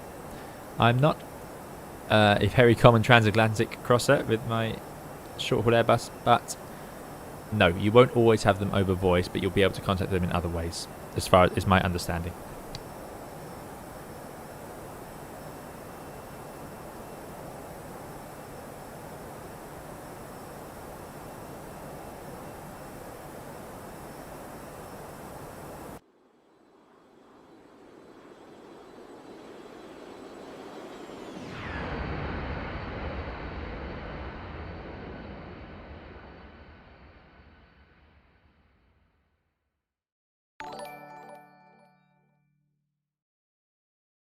There's our easy friend in front of us.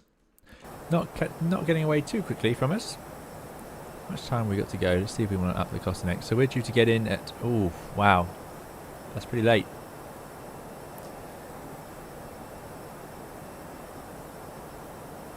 An hour and a half from now. Have we got extra fuel? Arriving with 5.3.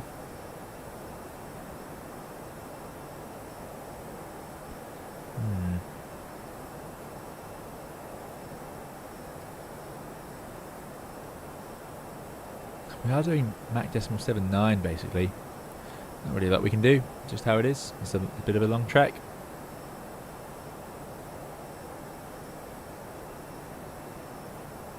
DW says, just tried Microsoft Flight Simulator with the hotfix and it's not 80 degrees Celsius at flight level 370 anymore, so that's a plus. Excellent news. So there you go, so hopefully you'll be back on VATSIM soon. Just a couple of days and then I'll be using it. Something I've been thinking of doing, I don't know if anyone here is using the Xbox. I was thinking of trying out, I've got an Xbox controller, so I was going to try and figure out some good settings for flying the A320 in Microsoft Flight Simulator using the controller, but I don't know if I'll manage that. I struggle with control settings. Daniel737, thanks for the follow, and Jacob. And BoltSinks, thanks for subscribing.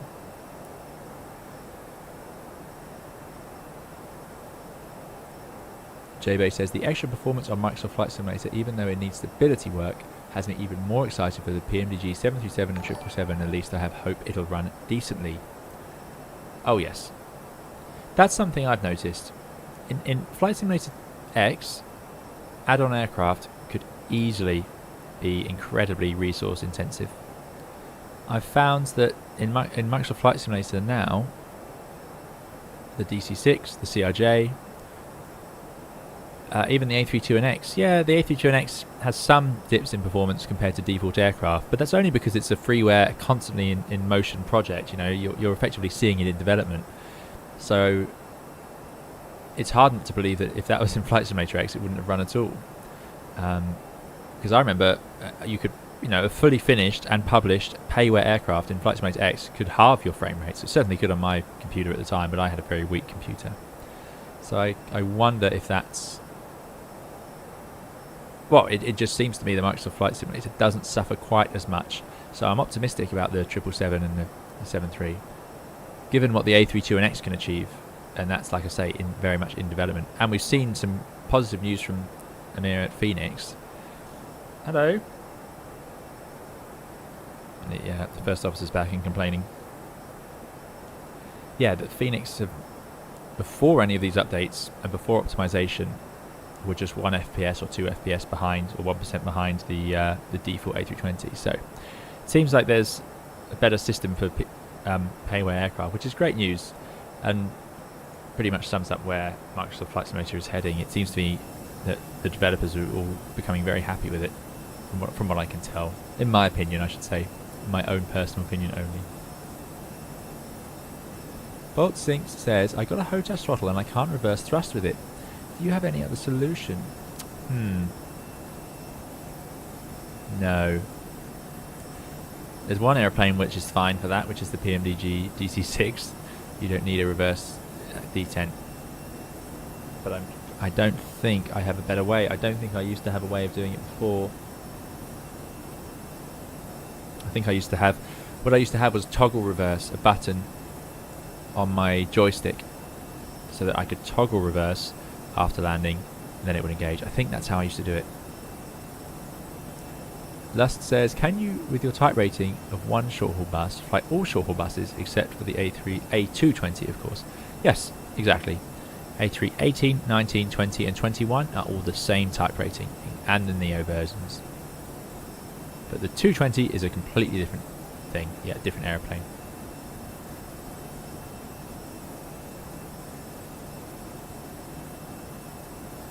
Nicholas Gleesborg says, hello 320 Sim Pilots, I've been following you for a while. I enjoy the content.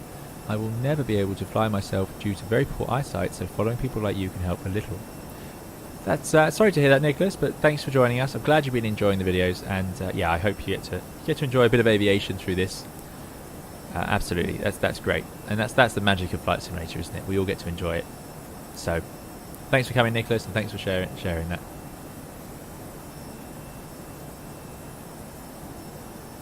Nicholas says, does 320 only read comments from Twitter? And there you go, Nicholas. And that is sheer coincidence. I genuinely read your... I was going backwards up the chat. I often have to scroll backwards through the chat because I miss out on a lot of things. And I was going backwards through, and I genuinely read your message. Then I scrolled down to start going backwards again. And Nicholas... I caught your message there. GD is going to sign off while Microsoft Flight Simulator is installing. We'll watch the stream later. Thanks very much, GD. We'll see you next time. Banraj also toggles reverse thrust. Yeah, that's the way forwards.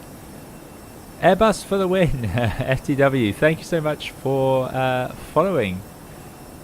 And Trapping, and Daniel737, if I didn't say. But yeah, Airbus for the win. If that is who I think it is the very popular Twitch streamer. So yeah, thank you for following us on Twitch, Airbus, FTW. I hope you're doing well.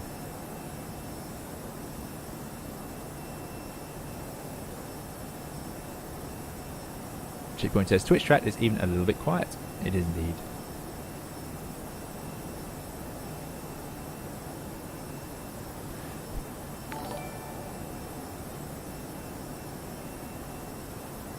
J-Bay says, one great thing about the sim going to Xbox is that now people who really love aviation but couldn't pursue it have access to a good sim on an affordable system.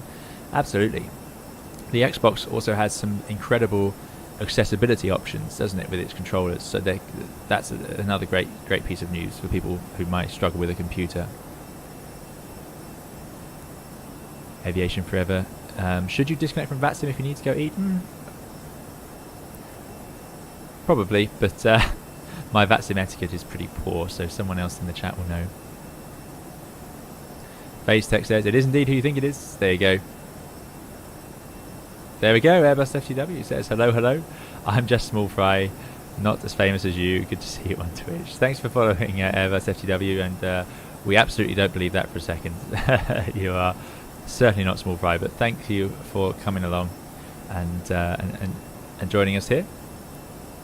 We're just testing Twitch out. It's going to be used not so much for these flights, but we're going to use it for some other things on the other simulators and some testing and practicing and things like that. But yeah, great to see you here, and yeah, well done on everything that Airbus FTW has achieved over the last year or so, or longer. I think yeah, I feel like it was a similar time that we started, roughly, presumably due to the same reason.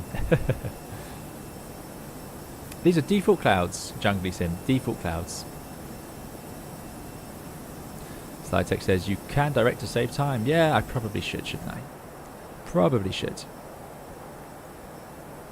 Let's have a look. This was an incredibly cumbersome route that SimBrief gave me. I'm very bad at doing anything different. Well, there you go. I've left it to exactly the wrong moment to do this because it's going to make next to no difference now. That's entirely my fault. Let's go to Olnol. Let's just see how much time that will save. So that says 1856.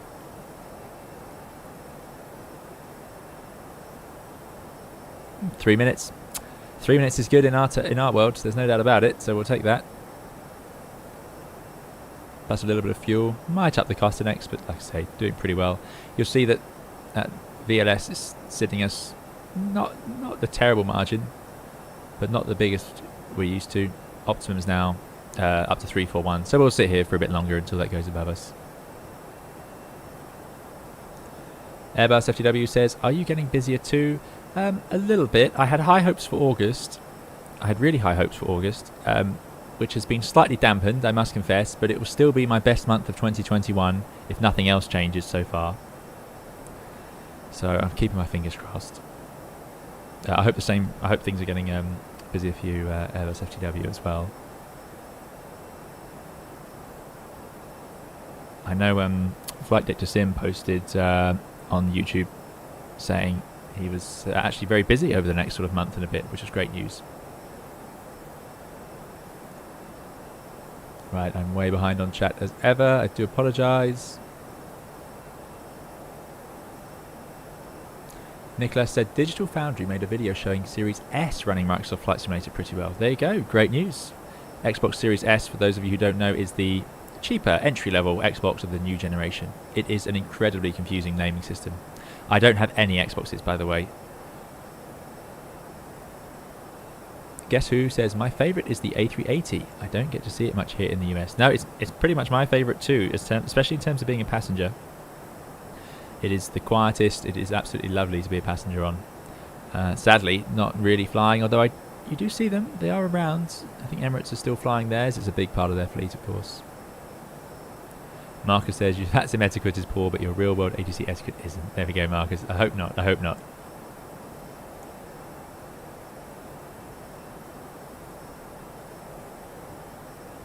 Nicholas says, how do you open the screens in their own window in Microsoft Flight Simulator? Well, until now, assuming it hasn't changed in the update, it's right Alt and then click on the screen. You've got to hold the right Alt button. That's by default. Lauren V says, France often makes it a bit cumbersome to plan routes. Yeah, I think it was the France section that was the most bizarre.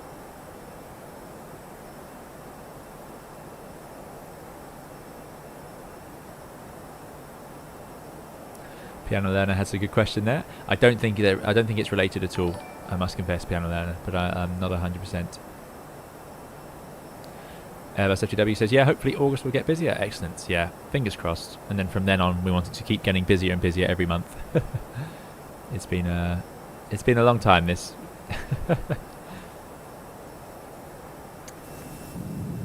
Sadly, you don't get much of a Airworld view from there. There we go. Thank you so much, JBay2608, for the 35 star. Really appreciate it. Let me make sure I need to go to the right window to see. There we go. Thank you so much, JB. No message, but really appreciate it. I hope you're doing very well. Thank you for contributing towards the channel. Now, Zar is, I'm afraid, one of those ones that's... Let me make sure I know what character it is.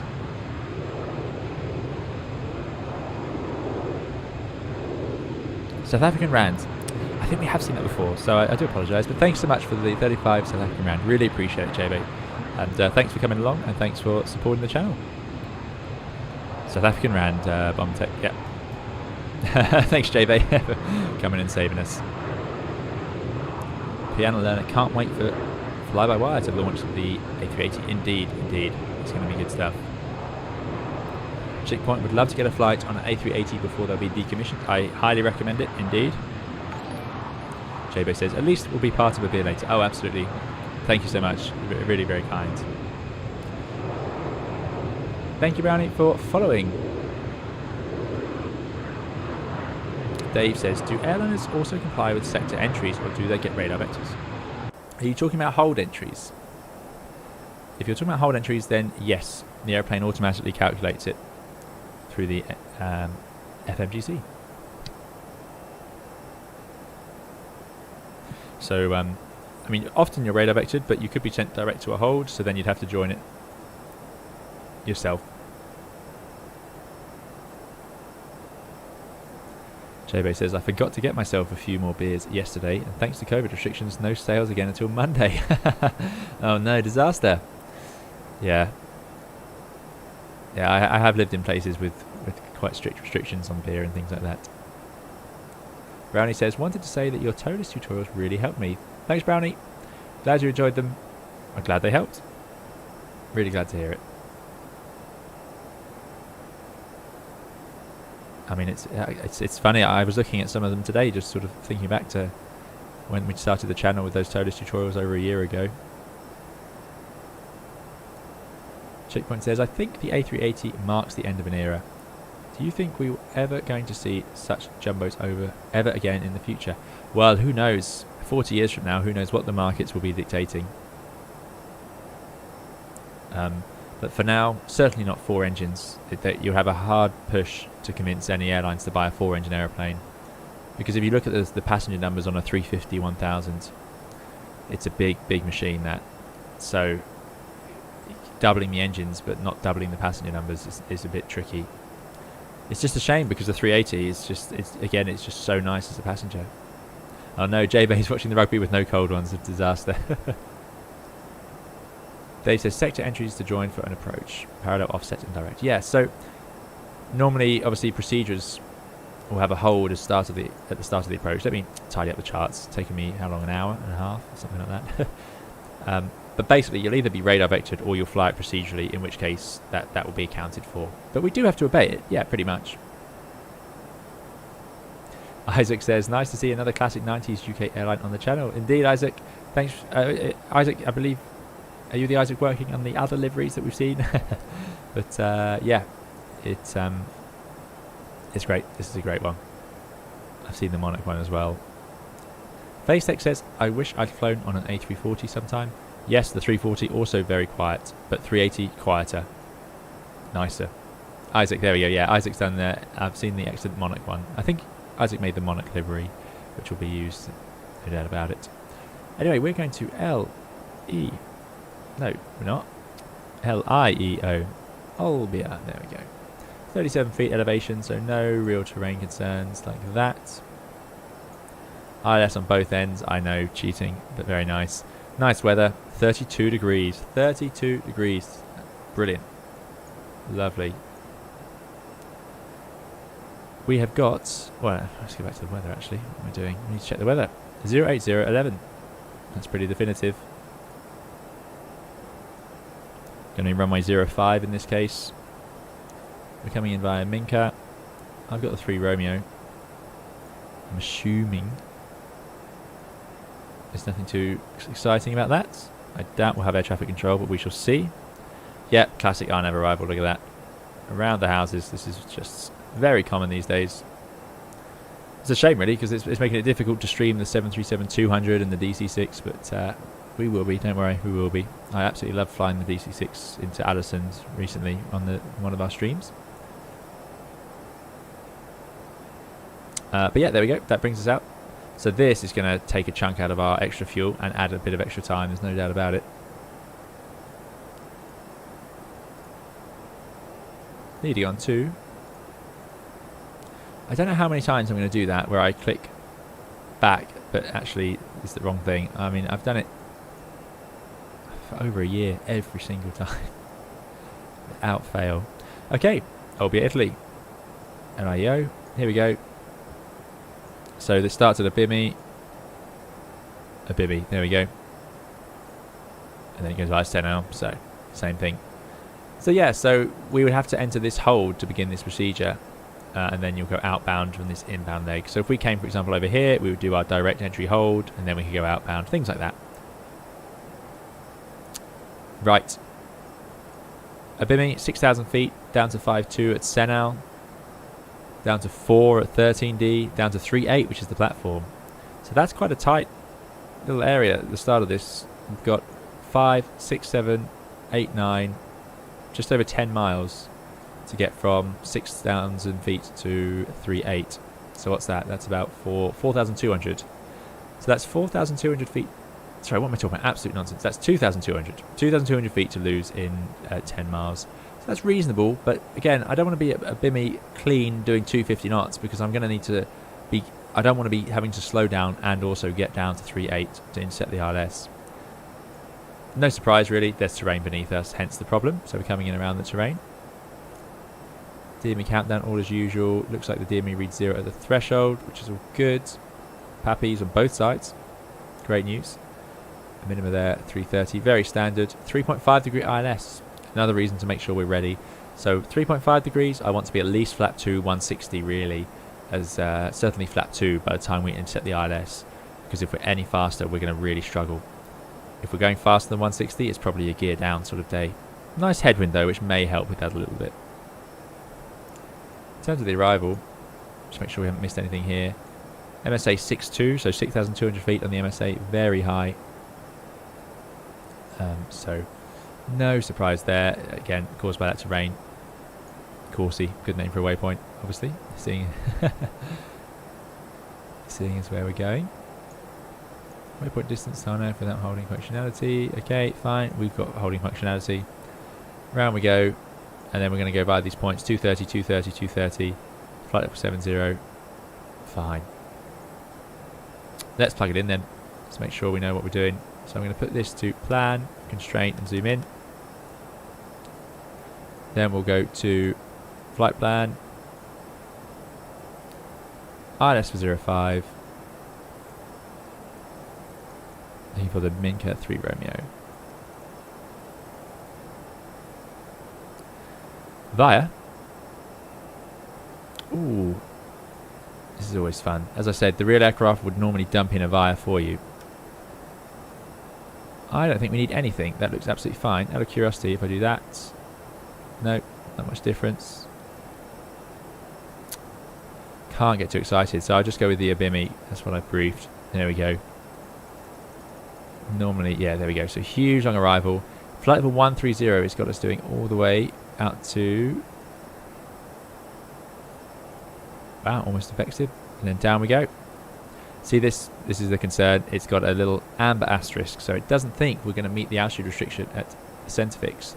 It wants us to be 4,000 feet. It thinks we're going to be 4,800 feet. So this gives you a bit of perspective on how tight that last little segment is. So we're going to need to be slowed down. So being 220 knots out here before we turn final is going to be a really good idea. So that's the flight plan setup. Radnav is going to tune the ILS. It's a bit delayed in the ToLiss, we know that. Let's put in the runway LIEO 05. I've got a Malteser celebration just staring at me, waiting for this brief to be over. So there we go, there's the distance of the threshold, 380 miles to go, plenty of room. Performance. Let's plug it in. Oh, there we go. Yes, got it right. First try. 080 at 11. Nice, light winds. Not expecting any issue with the turbulence or terrain in that context. 32 degrees though, it's very hot. So 32 degrees with the light wind and the fact it's so hot all adds up to a pretty high true airspeed.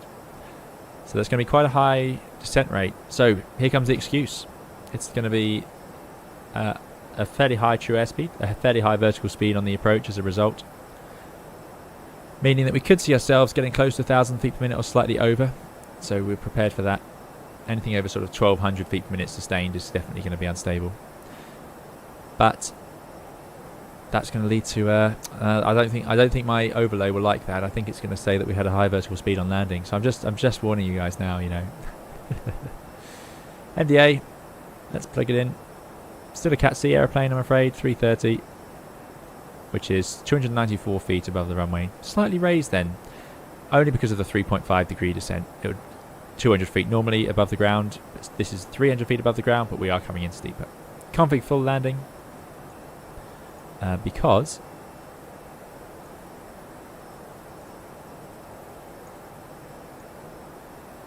here's the airport, 2,400 meters. Now those of you who've watched my latest video, I've done a video on the new flypad from the fly-by-wire team, which includes a landing performance calculator, which is amazing to see. Not something we've seen much of. I believe Airbus FTW did create one, which I know a lot of you have used, but now there's one included in the Microsoft Flight Simulator Fly-by-Wire A321X, which is great to see, and it even draws it pictorially, which is what the real application does in the Airbus when you have it on the electronic flight bag. There are a few glitches in it for now, but I'm sure that'll be sorted out. But yeah, so I talk about it and talk about where to get the landing distance available from. In this case, landing runway 05, we're landing beyond the threshold, 2,200 meters. Not the longest runway ever, no doubt about it. Luckily, width 45 meters, so I can't use that excuse. It's because of this inset threshold. It's a 2,400 meter runway, but we actually have to land past the threshold here, so this is unusable to us landing. However, if we were landing the other way, you could use it to stop. I digress. As a result, I'm actually going to go for medium auto brake. Because maybe we'll make Foxtrot. I think Charlie's going to be a bit optimistic at these weights. And there we go. And then off to the left, and we'll go in and park. Wherever they send us, if anyone's there. I'm not sure if anyone is there. Looks like air traffic control is very quiet in the area. Excuses, says Dusty Lucas. Exactly. Exactly.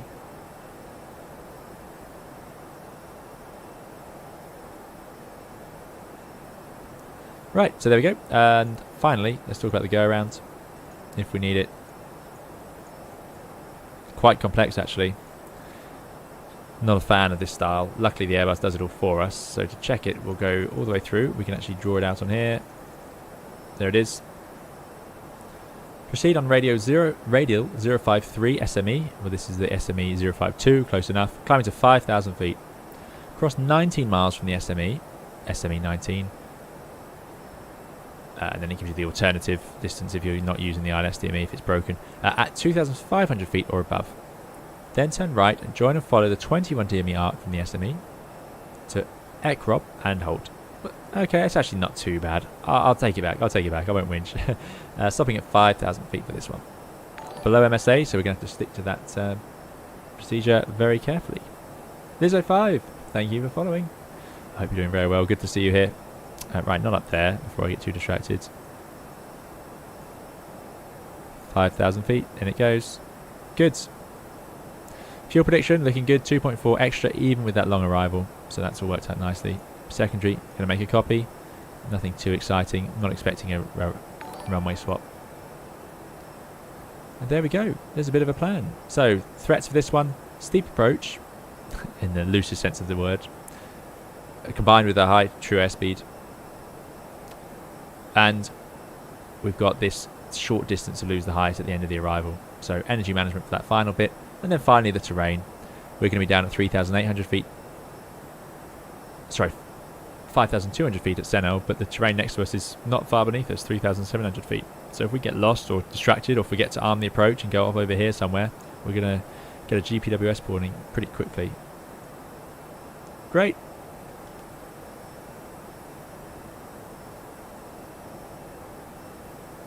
Let's Survive says, hello, happy to try out this new outfit. Excellent. Thanks for joining us. Thanks for trying it out. Simon Forrester says 380 miles to go. I'm 100 miles behind. Excellent. That's worked out quite well. A 3.5 degree glide slope, says Blueberry King. Indeed. Phone Orbitals says, are you on VATSIM? We are indeed. Phone Orbitals, thanks for your follow. And I do apologise. I don't know where you can find a tutorial for calculating and checking performance and weight and balance. Just because performance in flight simulators is usually been down to whichever aircraft add-on you're using. So the fly-by-wire in Microsoft Flight Simulator calculates it for you, and now it has landing performance. So I do have a video on landing performance, but that's only going to be applicable if you're using the fly-by-wire 321X.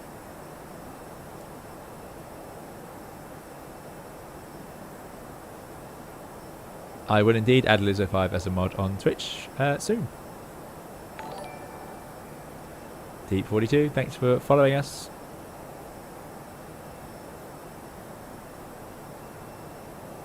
Dave says, is CDFA not better in this case? CDFA, continuous descent final approach. Great question. So Dave is saying that because... Can I make this bigger? Yes, there we go. So Dave is saying, would it not be better to fly this as a continuous descent, 6,000 feet down to 3.8? Well, yeah. We basically will. I'm going to set up at 6, and I won't dive with speed brakes out, gear down, to make sure we level up at 5.2, then down to 4, then to 3.8. The reason I won't do that is because it's not very efficient, but also it means that we could find that you don't want to dive down with terrain beneath you, and obviously there is terrain around. Remember, continuous descent final approach is really talking about this leg here.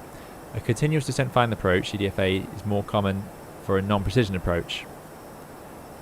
My point being, there was a time with non-precision approaches where you would descend to the safe altitude, fly along until you reach the missed approach point here, and then go around if you can't see the runway. But now, on non-precision approaches, we fly them a bit like an INS, only in terms of profile, in that we descend along with the glide slope as we head down. We're not doing that here today, because we're doing an INS, which is obviously a continuous final approach by design. But I totally get what you're saying. So yeah, ideally we would cruise down nicely to 3.8. The only thing is we want to make sure, I want to make sure that we're definitely at 3.8 before we get here. I don't want to do a capture from above in this case, so I'm going to be a little bit conservative. It's better that I level off for a mile or two here at 3.8 and then intercept the glide slope, then end up high here, because it's a steep approach. Like I said, with the true airspeed, the temperature, it could be really tricky to actually gain a 3.5 degree glide slope from above. Thank you for the follow to thank you for the subscription to Sander and Simon, and thanks to Cylon FTW for following.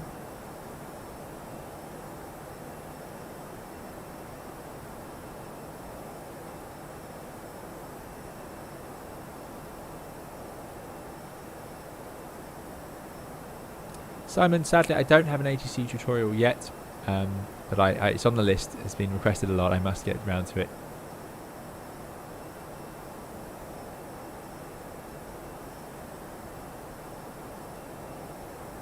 You're welcome, Simon. Thanks for joining us.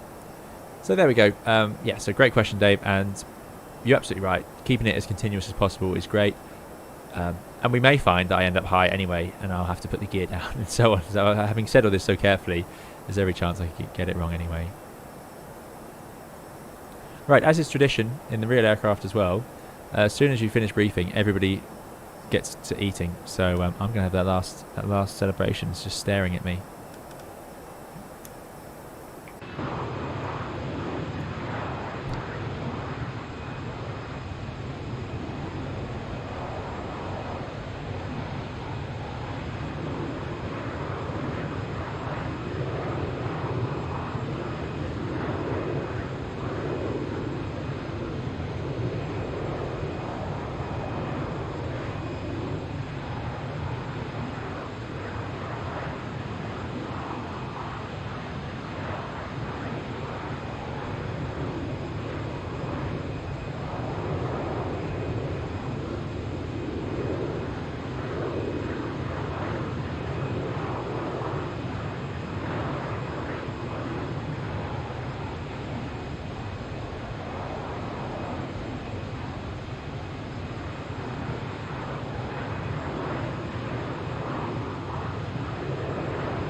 Right, so that was delicious, if any of you are wondering.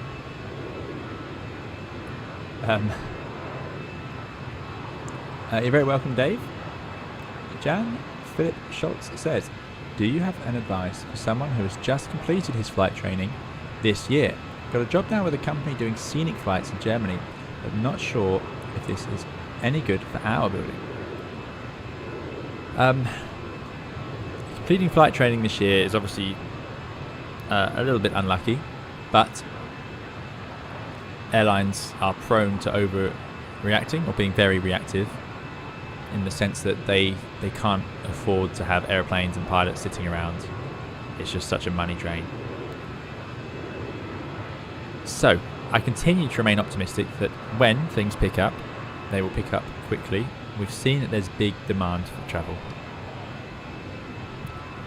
So I'm just trying to say, I think, when we're out of this, there will be recruitment. It is going to happen one day. It's not gone forever. Having a job with a company that does scenic flights is absolutely brilliant. I mean, it's great. Just you're in aviation, you're getting hours, you're keeping your commercial license going, I assume, by doing that. So that's just great. So that couldn't be better as far as I'm concerned. But I don't know the market in Germany or where you'd like to work. And I was very lucky. I didn't do a whole lot of smaller commercial flying before I went into the airlines.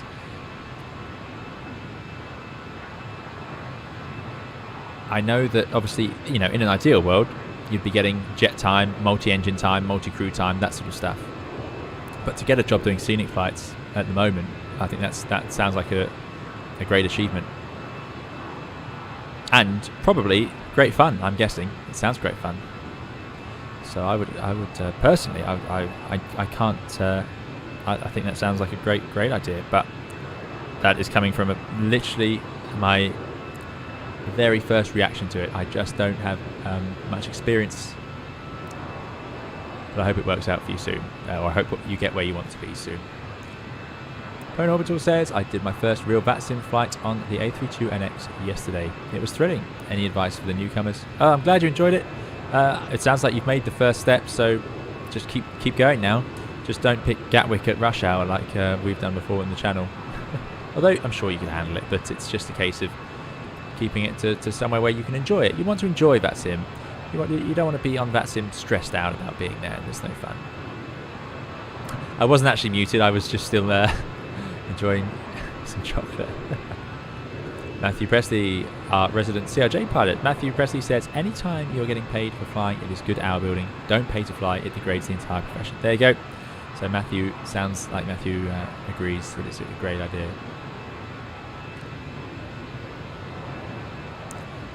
Ectorus, good to see you. Hello from Greece. Hello to you in Greece. Hello from the UK.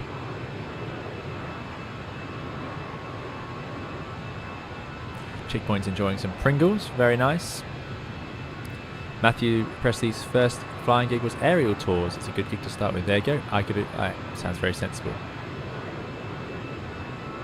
Very sensible indeed. Right. How are we doing? So, who's seen the problem coming?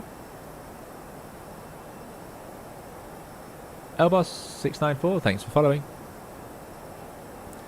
The incoming problem is that descent arrow. How reliable is that going to be? Because of that ridiculously long transition. So let's zoom right in. Flight plan.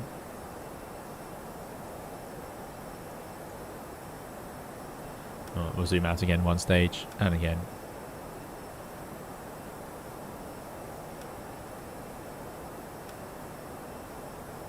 So it's about 80 miles from the airport. In fact, it's slightly less than 80 miles. That's very late. In real life, I'd hope for some sort of a straight in if possible. Might not be possible with the terrain, but we're going to plan a straight in. We're going to shave some time off that arrival.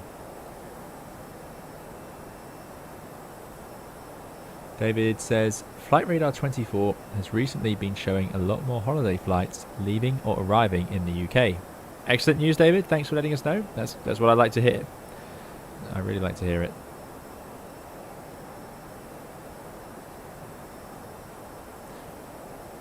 Carl, hello. Kai says, I'm back. Just had some really nice pizza. How's the flight going? I'm about to start my descent into Vega, and a question. The runway is 1250 meters, and I'm landing in an A319. Is there enough runway for medium brakes? I can't say, I'm afraid. You have to see. Is it only 1250 meters? I'm pretty sure we went in the 321.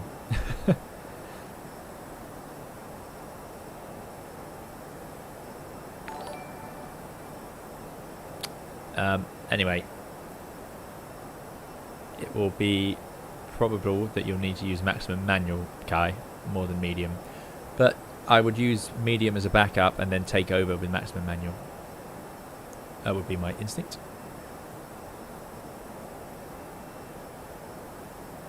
Thanks for following, Mark. Now this is interesting. Has the cloud bot worked in the YouTube chat at all today? Yes, it has. It has. Interesting.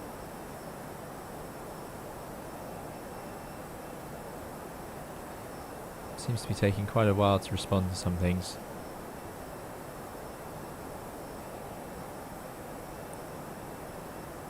Yeah, Andy, I agree. Nightbot seems to be not interested in answering the commands, but it does seem to be talking to people, or thanking people for subscribing anyway.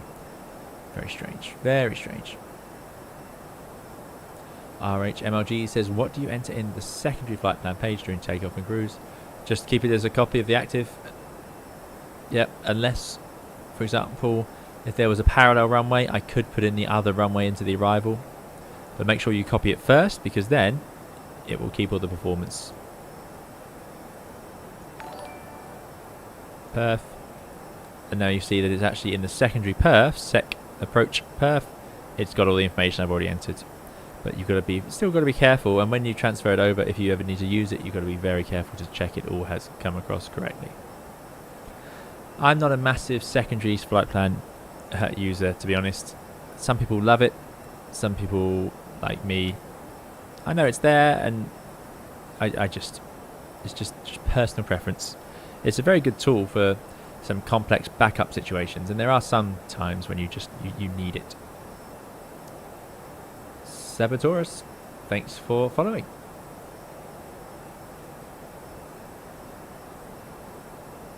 Yeah, the store's not responding either.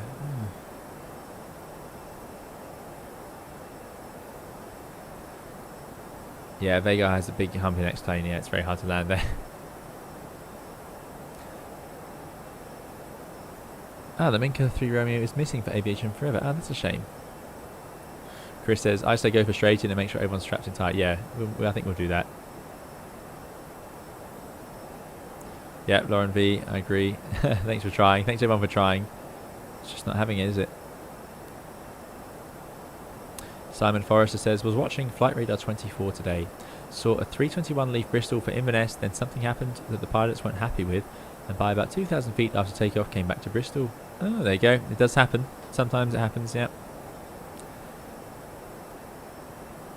Matthew says, once it gets going again over there, it should be strong if it is anything like over here.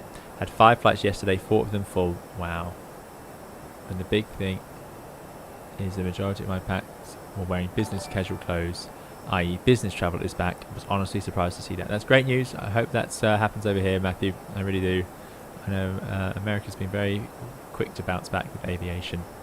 Carl says, hi 320 Sim, great livery. When I was 16, I went on a jump seat day out, pre-September the 11th, of course, with Airworld on the flight deck from Manchester to FNC from Chow and back. I even have a photo of me in the captain's seat en route. Fantastic, Carl. That's great. Absolutely brilliant. Thanks for sharing that. And I'm glad you like the livery. Yeah, it's bringing back memories for me as well. But that's great that you can just sit in the jump seat. Fantastic. Especially en route. Gert says, just landed at Barcelona with an A320 in FS 2020 thanks to your tutorials. That's great, Gert. I'm glad they've helped. Thanks for joining us. Jan Philip Schultz says, alrighty, thanks very much. It's a great job, no doubt. Just wanted to hear some other opinion, and I think I'm lamenting at high standards. No, it's you're right. It's good to be thinking about these things. And obviously, if you can get a job on a jet or multi-crew or multi-engine, all the better. But it's great to have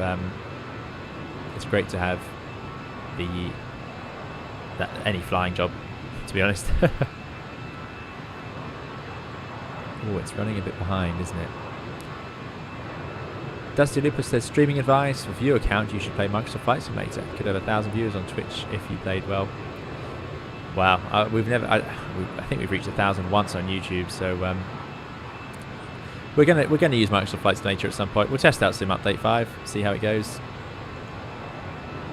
We'll definitely be using it. Mike, this does not have VNAV yet. Sorry, what am I talking about? This does have VNAV. Yes, this has VNAV, absolutely. 2 points. YouTube chat's died. Yeah, my YouTube chat had a bit of a delay there. So Gosh says, I bought a VR kit for this game after receiving advice from one of you. It's great fun. Yeah, I do like VR a lot.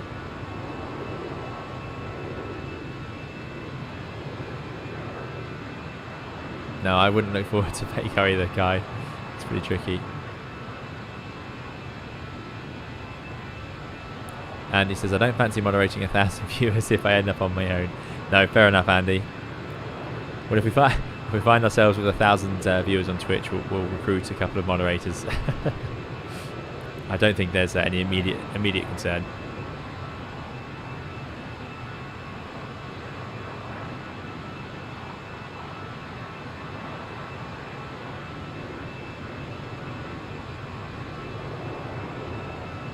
Thank you to those of you who have supported the Twitch by being there today. And thank you, of course, to those of you watching along on YouTube.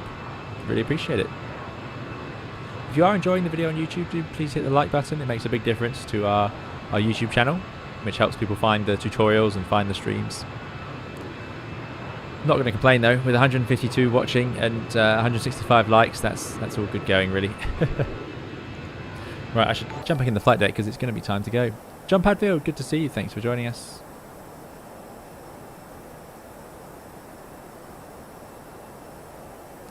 Jack Jaffo's done 65,000. There you go. Unbelievable. Joey Freshwater, thanks for following.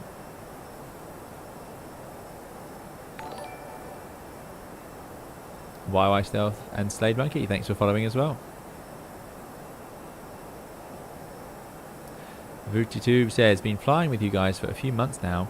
No one ever talks about time, i.e. arriving on schedule. No.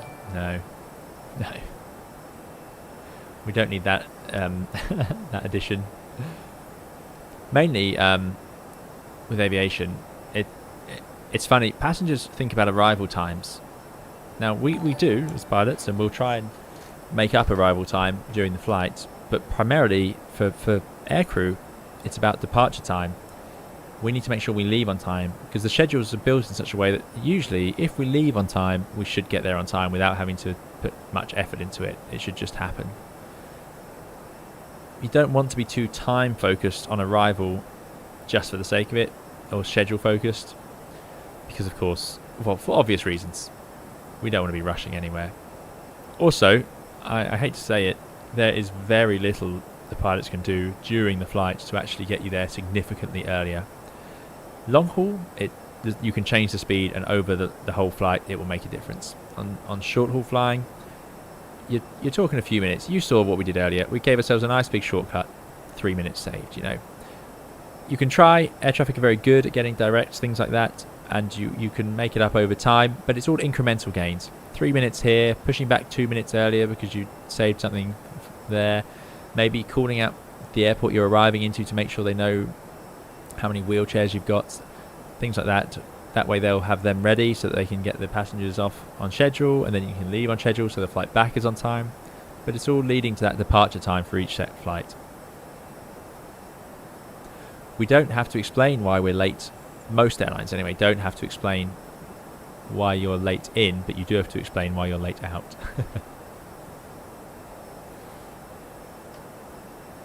Anyway, thanks for joining us, John. I hope you're doing well.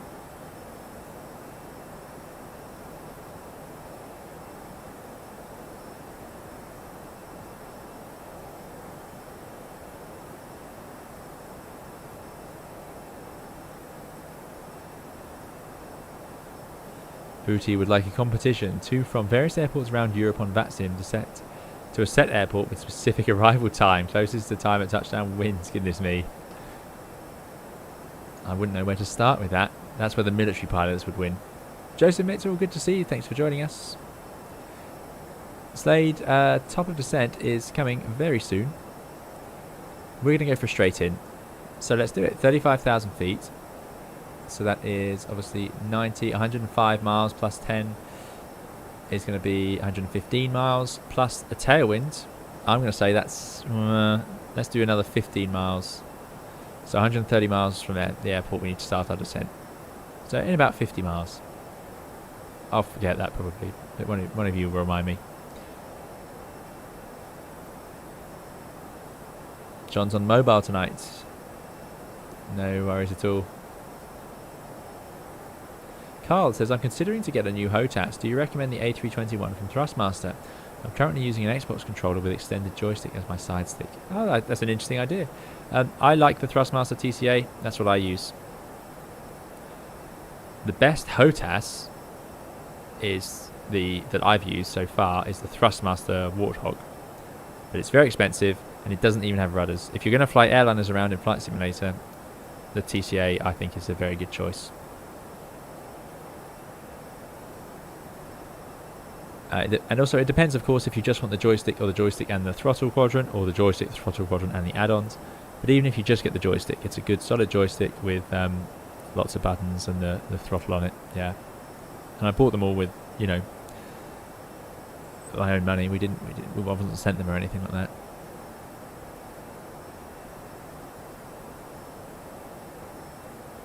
Jan says, what's a good way of learning correct landing and takeoff patterns?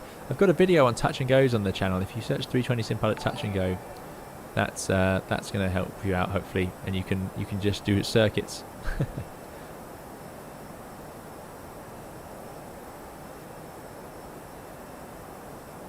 Matthew Presley says, at most we can save maybe a couple of minutes during a 2-hour flight. More if we can convince them to give us a shortcut. Exactly.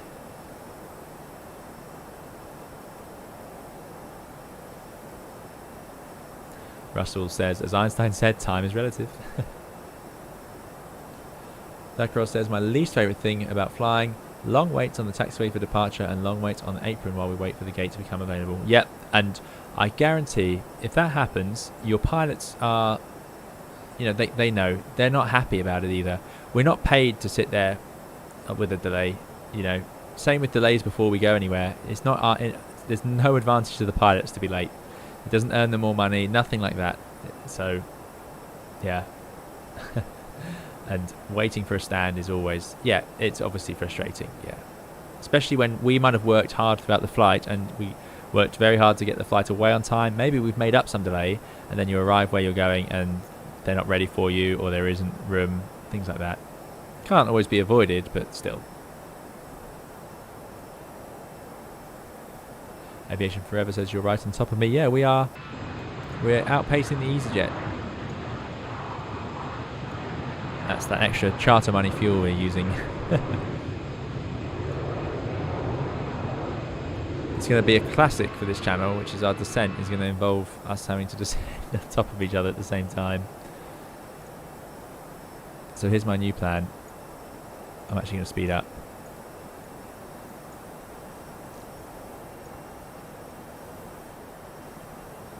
I'm going to go 8-1.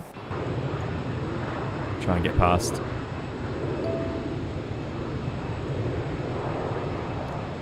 Thanks, Levy, for following. Jan Brady says, I just have an Extreme 3D Pro. It works great and the price isn't bad at all.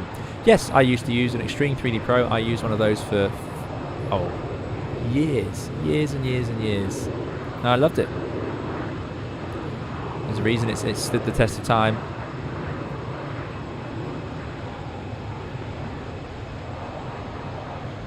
Slightly different style. Also right-handed only, whereas the Thrustmaster does right and left. I know some people are keen on that.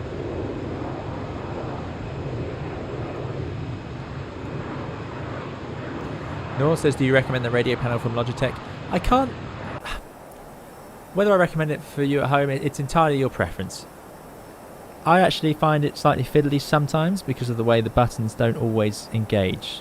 They're not very. It's not very satisfying click between each number but I'm comparing it to the real aircraft, which is probably tens of thousands of pounds.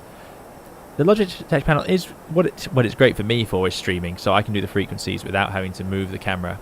And the reason I say that is because if I move the camera on final approach with the mouse clicking and zooming, we can end up moving buttons, and it's often quite distracting. Whereas I can leave my screen up here, I can see what's going on, I can glance down to my panel and change it, and look back. So I use it a lot when I think it's great for streaming. I use it every time, but whether I recommend it for everyone is another matter. How am I so far behind on the chat? I can only apologise. Vuti says, keep banging on about the real A320, but I was amazed at how heavy the brakes and rudder pedals were to operate. Needs a few more hours in the gym. Oh yes, the brakes and rudder pedals in the real Airbus, they're very good. They're one of the better ones I've seen, but they are quite heavy. If you have to sit on the runway and you're not using the parking brake, which some people don't like doing, and I understand why, if you're using the tow brakes, sat on the runway waiting for clearance to take off, if you're sat there for a few minutes, your legs will really start to feel it, because it's quite heavy. Yeah, definitely.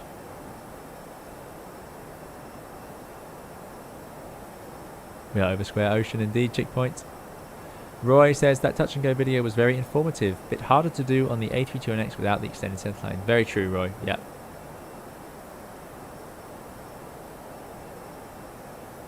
Simon Forrester asks, is there any logic to the way some airlines have a call sign? Some I know use the flight number, but others don't. Just wondered if they pick them at random. I don't know if it's random. I think the flight number is sort of the default. What happens is you can't have a flight number. There's certain numbers and combinations that can't be used, and then of course the system will check that there's not other aircraft in the area using the same or similar flight number at the same time, and if there is, they'll have to change them. So that's often what happens. Aviation Forever won't challenge us to a race. There you go. Matthew Presley says, had an FO wait 50 minutes for a JetBridge driver the other day. Had my passengers boarded up and told them he was on his way for almost an hour. Had no idea he was still waiting. There you go. That's the sort of thing the pilots try, but we don't always know everything. J-Bay wants the TCA offers a pack just for the throttle. Yeah, the throttle is what's excellent. The stick quality, I mean, it does. The Airbus pack is good. It looks like the Airbus. In terms of sheer build quality, I thought the Logitech was also very good. I think they're both very similar in that sense. Jan flies it left-handed, even though right-handed. Very good. Logitech is great for VOR flying, says Stephen Malcolm. Great point. The Logitech, you can tune your navigation frequencies as well. So I use it for the DC6 a lot for flying VORs. Very true. Good luck with the restart, Kai. Viago says, hello, thanks for joining us. Simon's stop and descent area just came into view. We're heading down very shortly here. 20 miles to go. Dave says, one question I have. Is it possible to select specific radials in an Airbus? You can't tell the autopilot to fly a specific radial. What you can do is you can draw a radial out. So if I went to direct, picked ALG, then I could draw a radial in or out, and then I could fly it along one of those in nav mode. That would be one way to do it. The alternative is just fly it in heading or track mode, and then use the needles. And I have a VOR tracking video talking about that if you need any help. I promote that video a lot. Morton says, if you have the money, look into Verpool or VKB hotels. Yeah, those seem to be the top level. Giuseppe, good to see you again. Giuseppe from Twinfinite, always on top of the news. Giuseppe says, aren't ICAO codes for airlines supposed to be unique? I just ran out into 2 airlines that have the same Ruku Air Commuter in Japan and Ika Air in Bosnia. Both have RAC. That's interesting. I would have thought they were unique, but there we go. So maybe not. That's good, because our Manta Airlines uses IMX, which is apparently used by an airline, a cargo airline, I think. So that's good. Aviation 24 says, have you ever flown Airbuses with the CRT screens? I've heard Airbus pilots don't like them. I have indeed. They're fine, but no, these are better. And I don't think anyone would disagree.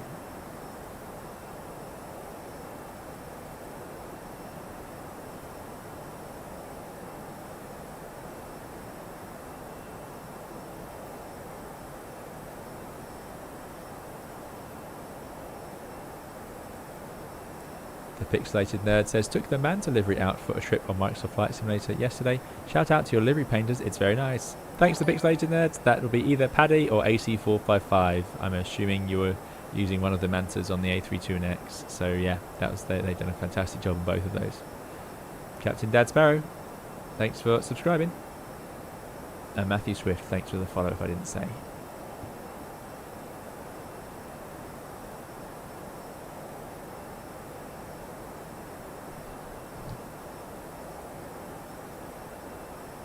Okay, how are we doing on our separation? Of course, it's just going to be dark as we arrive. That's typical. Yeah, that's still too close, but we are making some space. Let's get ready for the arrival.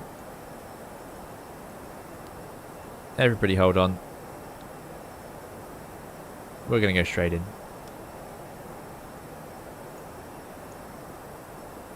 130 miles to go. Let's see what the airplane's VNAV makes of that. It puts a descent just here. Perfect.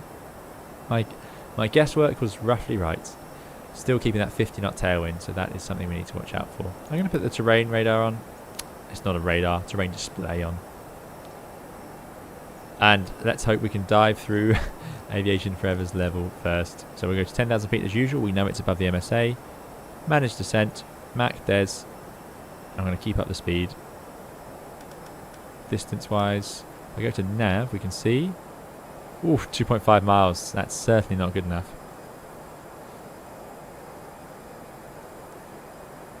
Thrust idle.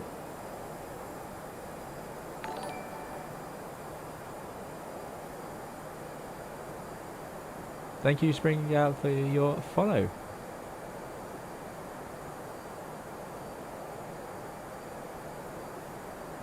Tom Fisher, yes, you can set a bearing pointer to an ADF like that.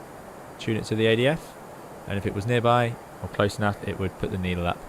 So yeah, just select ADF up here and make sure it's tuned in the RadNav page. And you've got ADF 1 or ADF 2. A lot of Airbuses only have ADF 1, so this isn't here, just as ADF 1, which just means that both of these ADF 1 and 2 would actually just show you the same ADF 1. Brown over blue, thank you for following. Okay, there we go. We're through the level. TCAS hasn't got too excited. I think we're getting away with it. That tailwind's starting to drop off. So there is a problem here. I'm descending at Mach decimal 8.1 very fast, and we are losing that tailwind. So we're gaining headwind. So if there was any sudden loss of tailwind now, we'd actually overspeed very easily. So this is not a good idea. So I'm going to go back to manage speed. The other thing is, of course, by descending at decimal 8.1, we had to use engine power because we were going too fast. Too much drag. Aviation Forever got a traffic warning. Sorry. Somehow we got away with it. Aviation Flight says, what is your favourite aircraft? There's so many. I really struggle. I do get asked that question and I never have a good answer. I just start listing aeroplanes. I like a lot of aeroplanes. I like the Airbus to work in a lot. I like the A380 as a passenger.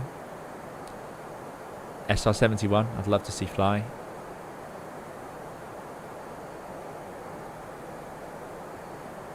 If you ain't clacking, you're slacking, says Matthew Presley. Yeah. That's a phrase, for those of you who may not have heard it, it's a phrase used when you... It's not the same warning on the Airbus, but when you go over into an overspeed in a lot of airplane, it makes like a ticking noise. I can't impersonate it very well, but it constantly clacks at you to tell you you're overspeeding.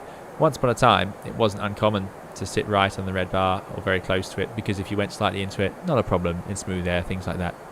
Well, not a major problem, but it's not a good idea. These days, though, definitely not. Everything that happens in the aircraft is very carefully monitored as well, so... quite rightly, you don't want it being damaged without you realising. Iron Frame, thanks for following. I hope you're doing well. Bombtech likes TBM 930, there you go. Glaswegian Aviator, hello, thanks for joining us. And yeah, a phrase mostly used for regional pilots, 4 to 6 sectors a day. FOQA put an end to those days, says Matthew Presley. I'm assuming FOQA is like there's so many names for it, but it's effectively a system that lets airlines and maintenance constantly see every parameter of the aircraft. You know, it's amazing what they can actually record on aircraft. They can see the side stick inputs and the amounts. They can see the thrust lever angle and where it's moved and how fast it's moved. It's not just actual data like how high you were. It records all the inputs. It's remarkable. Every switch press. I don't even understand how, because the level of complexity to that monitoring system must be massive. Richard Byrne, thanks for subbing. I'm glad you've been enjoying the content. Thanks for joining us. What a perfect imitation, says Danny Rubel. Oh, there you go. Matthew says exactly. So yeah, FOQA must be very similar to flight data monitoring or various other names for it, depending on your airline. Danny says, what's the difference between out cruise, out constraint, and out? Is that too much to answer at the moment? The out and out cruise confuses me. That's a long question. Sorry, a long answer. Don't worry. Out cruise is not a problem. Out constraint will affect your descent or climb. But yeah, that's quite a big question. Danny, we'll save that for next time. It's a good one. Almost worth a video. Maybe I can include it in the Outstar video.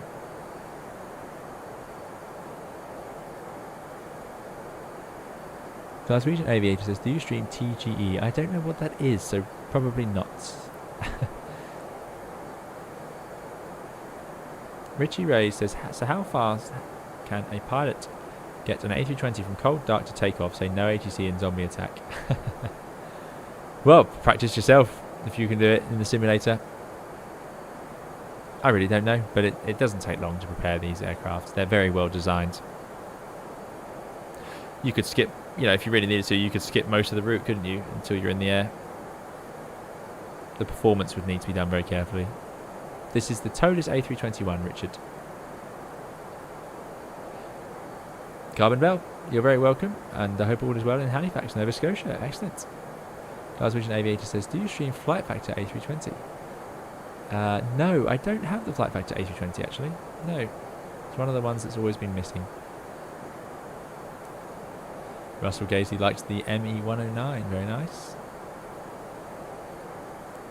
Chickpoint says, I usually take 30 minutes from cold and dark till takeoff. There you go, yeah. Not unreasonable. Danny Rubel says, maybe an FMA video would be nice, all the modes displaying in the engage armed mode. I mean, that would be a few hours of content if it was... There's just so many, and there's so many traps and things to know for each one. No, this is Dextro, this is going to be Olbia we're arriving at.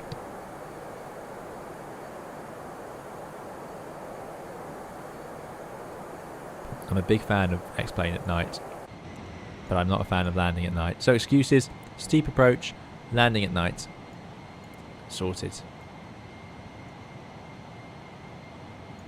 Have we outpaced aviation forever? It's just behind us on the right.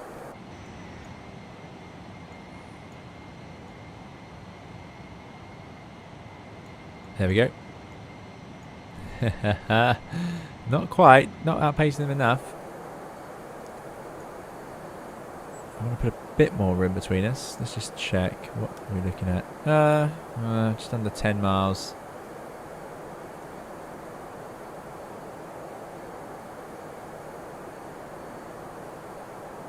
No worries, Danny. No, not at all. It's a great question, and like I say, I was thinking of doing an Outstar FMA video, so we could definitely divide it up into some videos. So thanks for the question. Glaswegian Aviator says, you should get the Flight Factor A320. It's a bit expensive, but the best A320 for X-Plane. Thanks. I might check it out one day. I'm excited. We've got the A321 as our 320, and we've got the 21 here.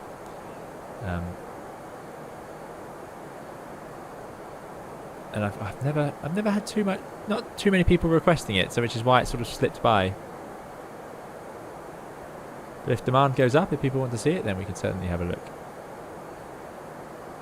Aviation Flight says, I have a question. Do you fly the Zebo 738? And if you do, I keep getting warnings saying cabin altitude. I tried everything and it still does not work and my screen goes black a minute later. Aviation Flights, yes. So you need to go to your pressurization panel in the Zebo 738. That's over here. And you need to make sure it's set to auto mode after the engines are started. And you have your packs and bleeds on. Plenty of tutorials out there, which it will definitely be worth watching to help you with that. So that's Aviation Flights had that question. Then we got Aviation Forever is doing a different arrival, thanks, and Aviation 24. Let's talk about something else. There we go, excellent.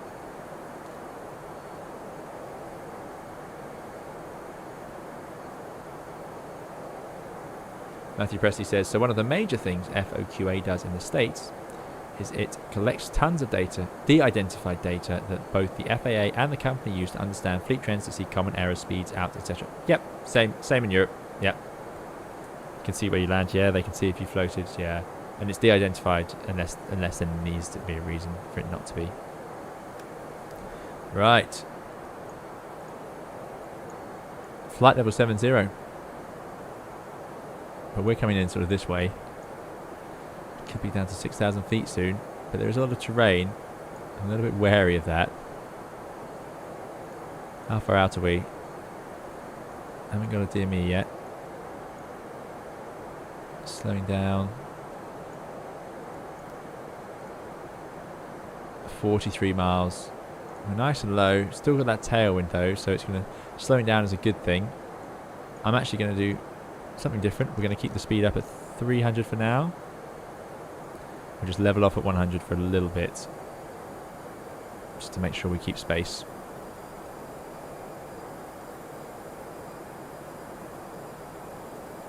Ingo says, I've had it for many years. This is talking presumably about the flight back to A320. And it's the best A320, but with ToLiss I don't even have it installed anymore. There you go. Yeah. Phoenix A320 might be one to save your money for, Simon says. Yeah, I could definitely see that being the case.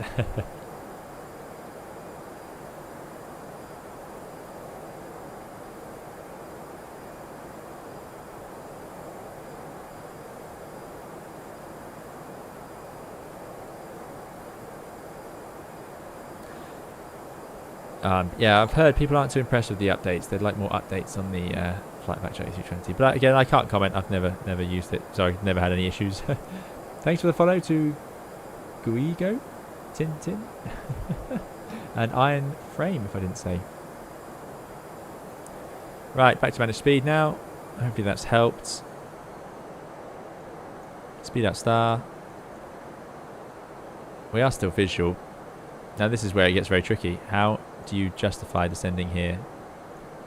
Because we're far out, we've got a strong tailwind, and this is a real situation where you could be terrain constrained. So I can't go any lower. I'm worried about the terrain because of the surrounding airports, but surrounding hills and terrain and so on. But with a strong tailwind, maybe it doesn't work so well. It can be tricky. 6,000 feet. We're going to set the QNH now. To make sure it's updated. 1011 still. Not too much difference anyway. There we go. Out blue 6,000. We're in thrust idle. 10,000 feet. LS buttons on. Landing lights on. Ding the cabin crew. Sitting a little bit high now, of course, because that sort of cruise there, about 1,000 feet high. Options, well, we could increase the speed a bit, but I don't want to dive down too quickly or too fast, so I'm going to use a bit of speed brake. Let's run the approach checklist. Briefing is confirmed, decam status is checked, and the ToLiss does have failures on, so luckily nothing's happened. Seatbelts are on. BARF is 330 set. MDA, oh, I always get that the wrong way around. It's different. I'm using a generic checklist here, which is not one I'm very used to. So anyway, that's my excuse. BARF is set to QNH 1011. MDA-DH set to 330. Engine mode selector is in normal. That's us then. 26 miles now on the ILS. It is identified. The glide slope takes a little bit longer to get to.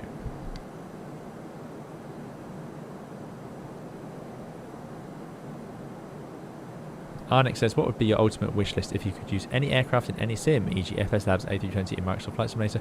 Well, I think the Phoenix A320 is going to fill that void for us. That's what I'm looking forward to at the moment, to be honest. Lauren V says, V1, who has both the flight factor and ToLiss, thinks the ToLiss does more things better than the flight factor, but the flight factor has more things that are a bit more specific to the Airbuses he flies. There you go, interesting.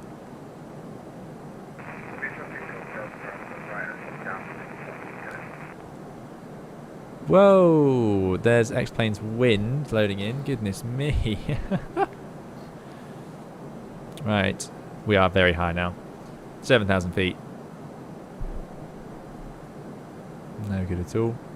Not much built up areas on these cities, so that's on these hills, making it very difficult to see. Turning in now, hoping to get that localizer soon. So we need to be 6,000 feet here. We're 1,000 feet high, we're just a little bit fast. The speed is coming back.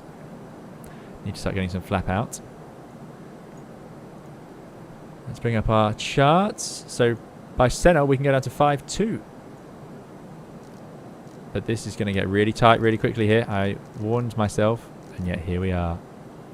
We do have some options. So there's the localizer and the glide slope.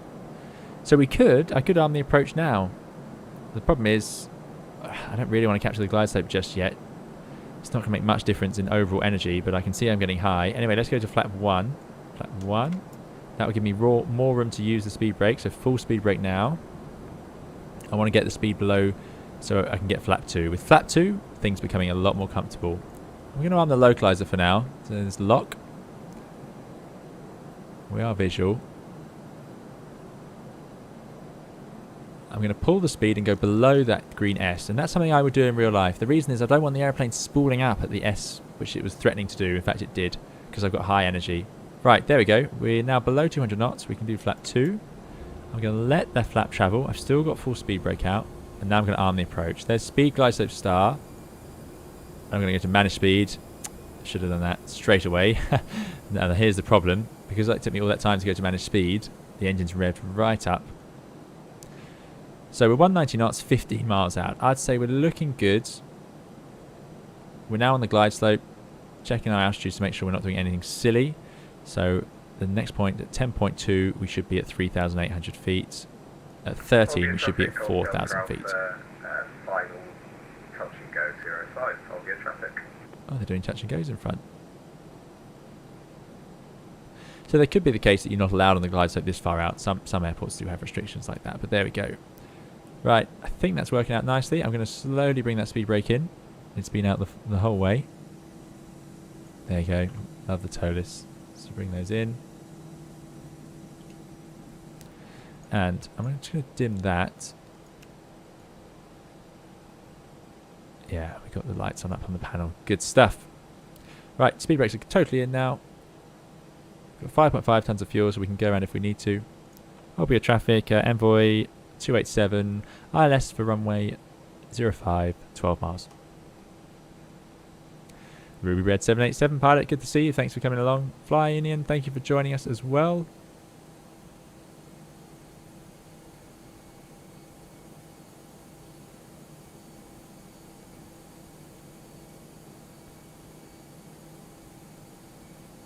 Right, 11 miles. All good. Next checklist is the landing checklist. And there you go. We've got the engines up now. So if we were doing 190 knots still, we'd be in a different situation. This could be quite tricky. But yeah, out of interest, does this work? So 3.8. I'm just curious if we reach the 4 before 13. Anyway, there's the radio altimeter coming to life. It's early, but it's only early because there's terrain beneath us as we expected. 10 miles, 3.7. 10.2 was 3.8, so that's all working out. So we're safe from here. I'm just curious, actually. I'll have to, maybe we'll come and have another look at this one day.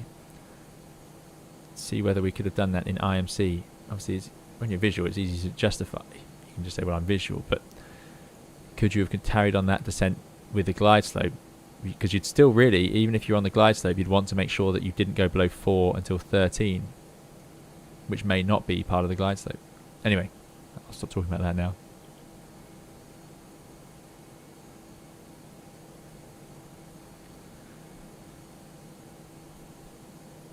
See, all very relaxed when you get it done early. Beautiful, beautiful X-plane nighttime lighting. Golf Alpha Airborne. Golf Alpha's doing circuits in front of us. There's Airworld back in the skies. There's Easy following us.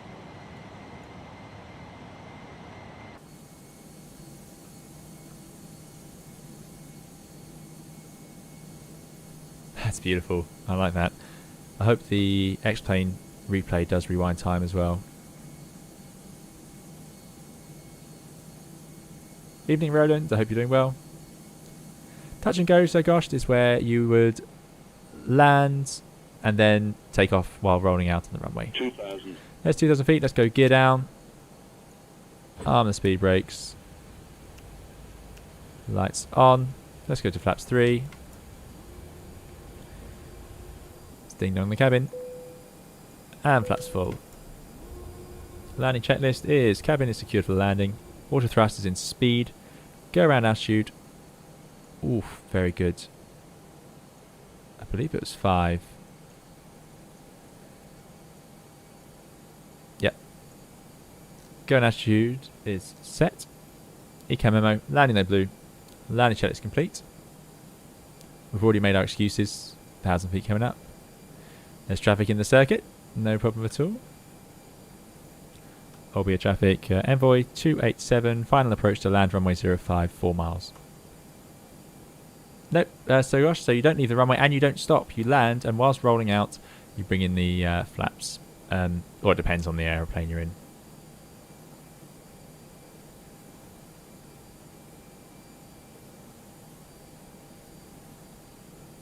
Olbia traffic, Golf Delta Alpha, right downwind 05. We're going to enter left-hand orbit for the aircraft on final. Very good. Thank you. 1,000. No worries. We are stable. Time to carry on. Now it's pitch black outside, so I've got the perfect excuse. We would always, in the real airplane, you'd go lights off. I would. Nobody lands with the dome light on, really. Just makes it harder to see what's going on outside. It's completely pitch black on my monitor.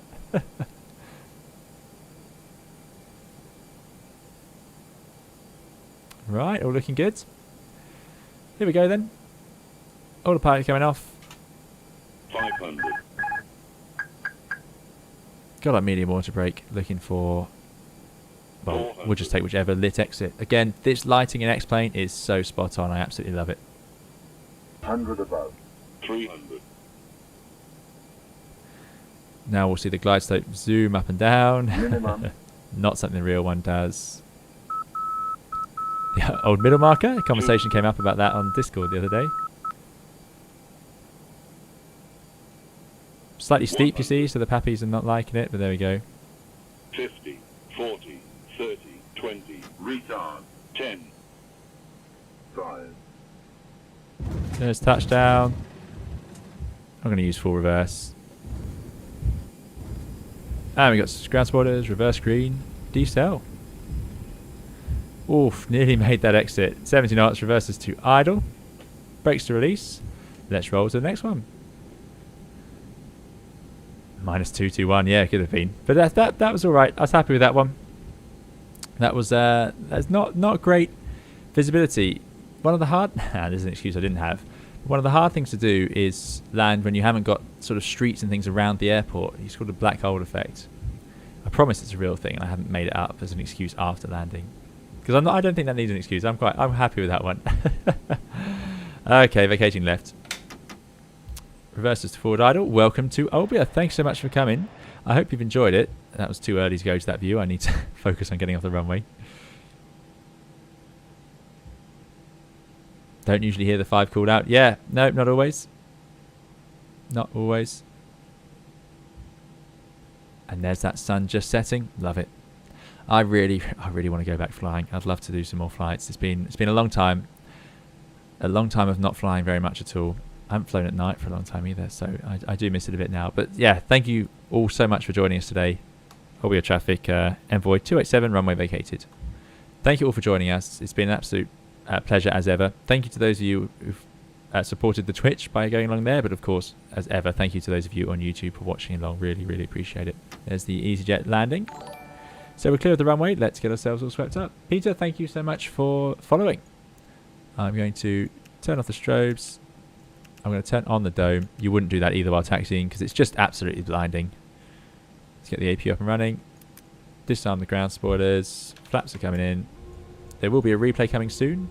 But yeah, thanks so much for coming along. I've absolutely loved it as ever, and it's great to chat with you all. I hope you've enjoyed it. and there'll be plenty more coming. We're going to test out, as I say, Sim Update 5 very soon on the Twitch, most likely. Again, if you're on the Twitch, do please make sure you have notifications turned on so you can catch the alerts, because I do it quite last minute. I also put the alerts up on the Discord. I will be putting on the Discord if I'm going to stream. There's more traffic coming in. This is great. We haven't had a group flight with quite so many airplanes going the whole way for a while now. You're welcome, Richie. And Kurzana, the center line should line up for both the captain and the FO in between the screens. It doesn't matter which side you sit in. It will run in between the screens. So there, that should be the center line there. There you go. Look at that. I can't take credit for that. I was taught that. So, but yeah, that's how it should be.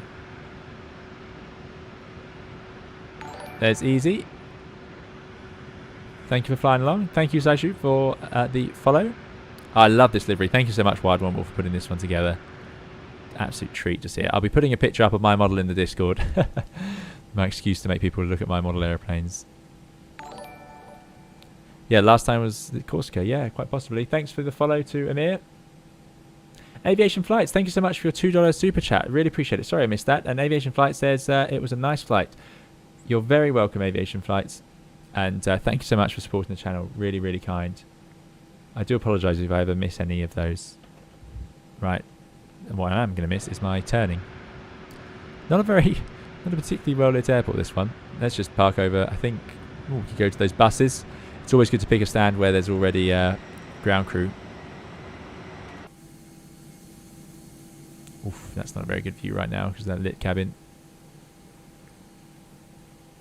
Olbia traffic, Golf Delta Alpha, right base 05 to land. Let's Golf Delta Alpha.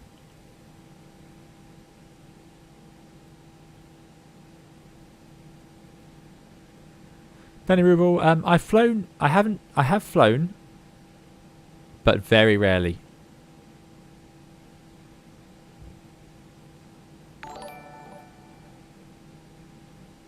So, at this point, it's not quite 2 months. But I have to, obviously, we have to keep ourselves recent in simulators and so on to make sure we have our landings. Gilly, thank you so much for following. Right, can we fit on this stand? I think we can. Yeah, and there's a jet bridge. Great stuff. Olbia traffic, Golf Delta Alpha, short 5. Glad you liked it, WiredWomble. Final runway 05 to land. It says lights off time. Ooh. Yeah, and it's always great to fly the ToLiss. I'm a big fan of it. It's very nice. There's that. Oh, it's just the brakes. I just wish I'm gonna see if I can fiddle with these brake pedals. Curiously, that bug we had where the brakes wouldn't engage seems to have passed, which is good news. I haven't had it for a little while. And there we go. Some lucky passengers at this point, all grabbing their bags at the overhead locker, or maybe not. Back when Airworld were flying, maybe it wasn't such a rush. Parking brake is set. APU's on. Definitely set. Checking the pressure there. Shutting down. Get the clunk of the lights. I love that. Great simulation by ToLiss. That clunk and all the lights changing. Absolutely love it. English plane guy, what aircraft for X-plane do you recommend? Well, if you want an Airbus, I can highly recommend the ToLiss A321. Anyone with extra questions, please come along to another stream and I'll be happy to answer them. Yeah, I definitely... that's an excuse to try and make you come and watch another one. I appreciate, but yeah, please do. And Beacon can go off. Right, so time to jump in for the replay. Last colleague. Oh no, there's Bravo Alpha, Delta Alpha. Colleagues are still out there on approach. Excellent stuff. So, disconnecting. I hope. Oh, I don't like hearing that sound. It doesn't look like it's... No, it's kept it too dark. Shall we cheat? Oh, it's too much. Don't look. Cover your eyes. I think it was something like that. Right. No, it's not going to matter. We can't beat the system. Love the lighting effects. I can't talk highly enough about them. So there we go. Quite a steep approach, so quite an aggressive flare to try and control it. Float along, touchdown. Yeah, nothing exciting either way, really, which is just what we like. But you can definitely see that positive flare. There it goes. That's more than you'd see on a normal approach, definitely. Heavy airplane, high true airspeed. It's cruising along. We still had yeah, a few markers in the touchdown zone actually. So it's hard to judge, isn't it? When the touchdown zone isn't lit, it makes it very difficult. You're just sort of waiting for the lights to shine on the next one. I'm not sure what that light's supposed to be. Maybe it's a cockpit light or something. Right. I'm just going to rewind us a bit. Aviation Forever had a 400 foot per minute landing. There you go, it does happen. In simulators it is definitely more difficult, there's no doubt about it. And I'm going to say, of course, thank you all so much to the moderators for taking the time to come and look after us. Let's go with this view. Thank you to those of you watching on YouTube for taking the time. Thank you to those of you who've chatted along. Really appreciate it. Absolutely love doing this. Thank you to those on Twitch and supporting us on Twitch as well, and all the new followers. Great to have you here. Hopefully we'll see you again in more streams or videos soon. And thank you to those who very kindly donated towards the channel, and everyone just watching along at home, even if you haven't chatted. Really appreciate it. What we're going to do now is have our outro music and the replay, and then I'm going to say to please, of course, keep safe and well, and we'll see you again in another of our videos or live stream soon. Thank you so much. Bye-bye.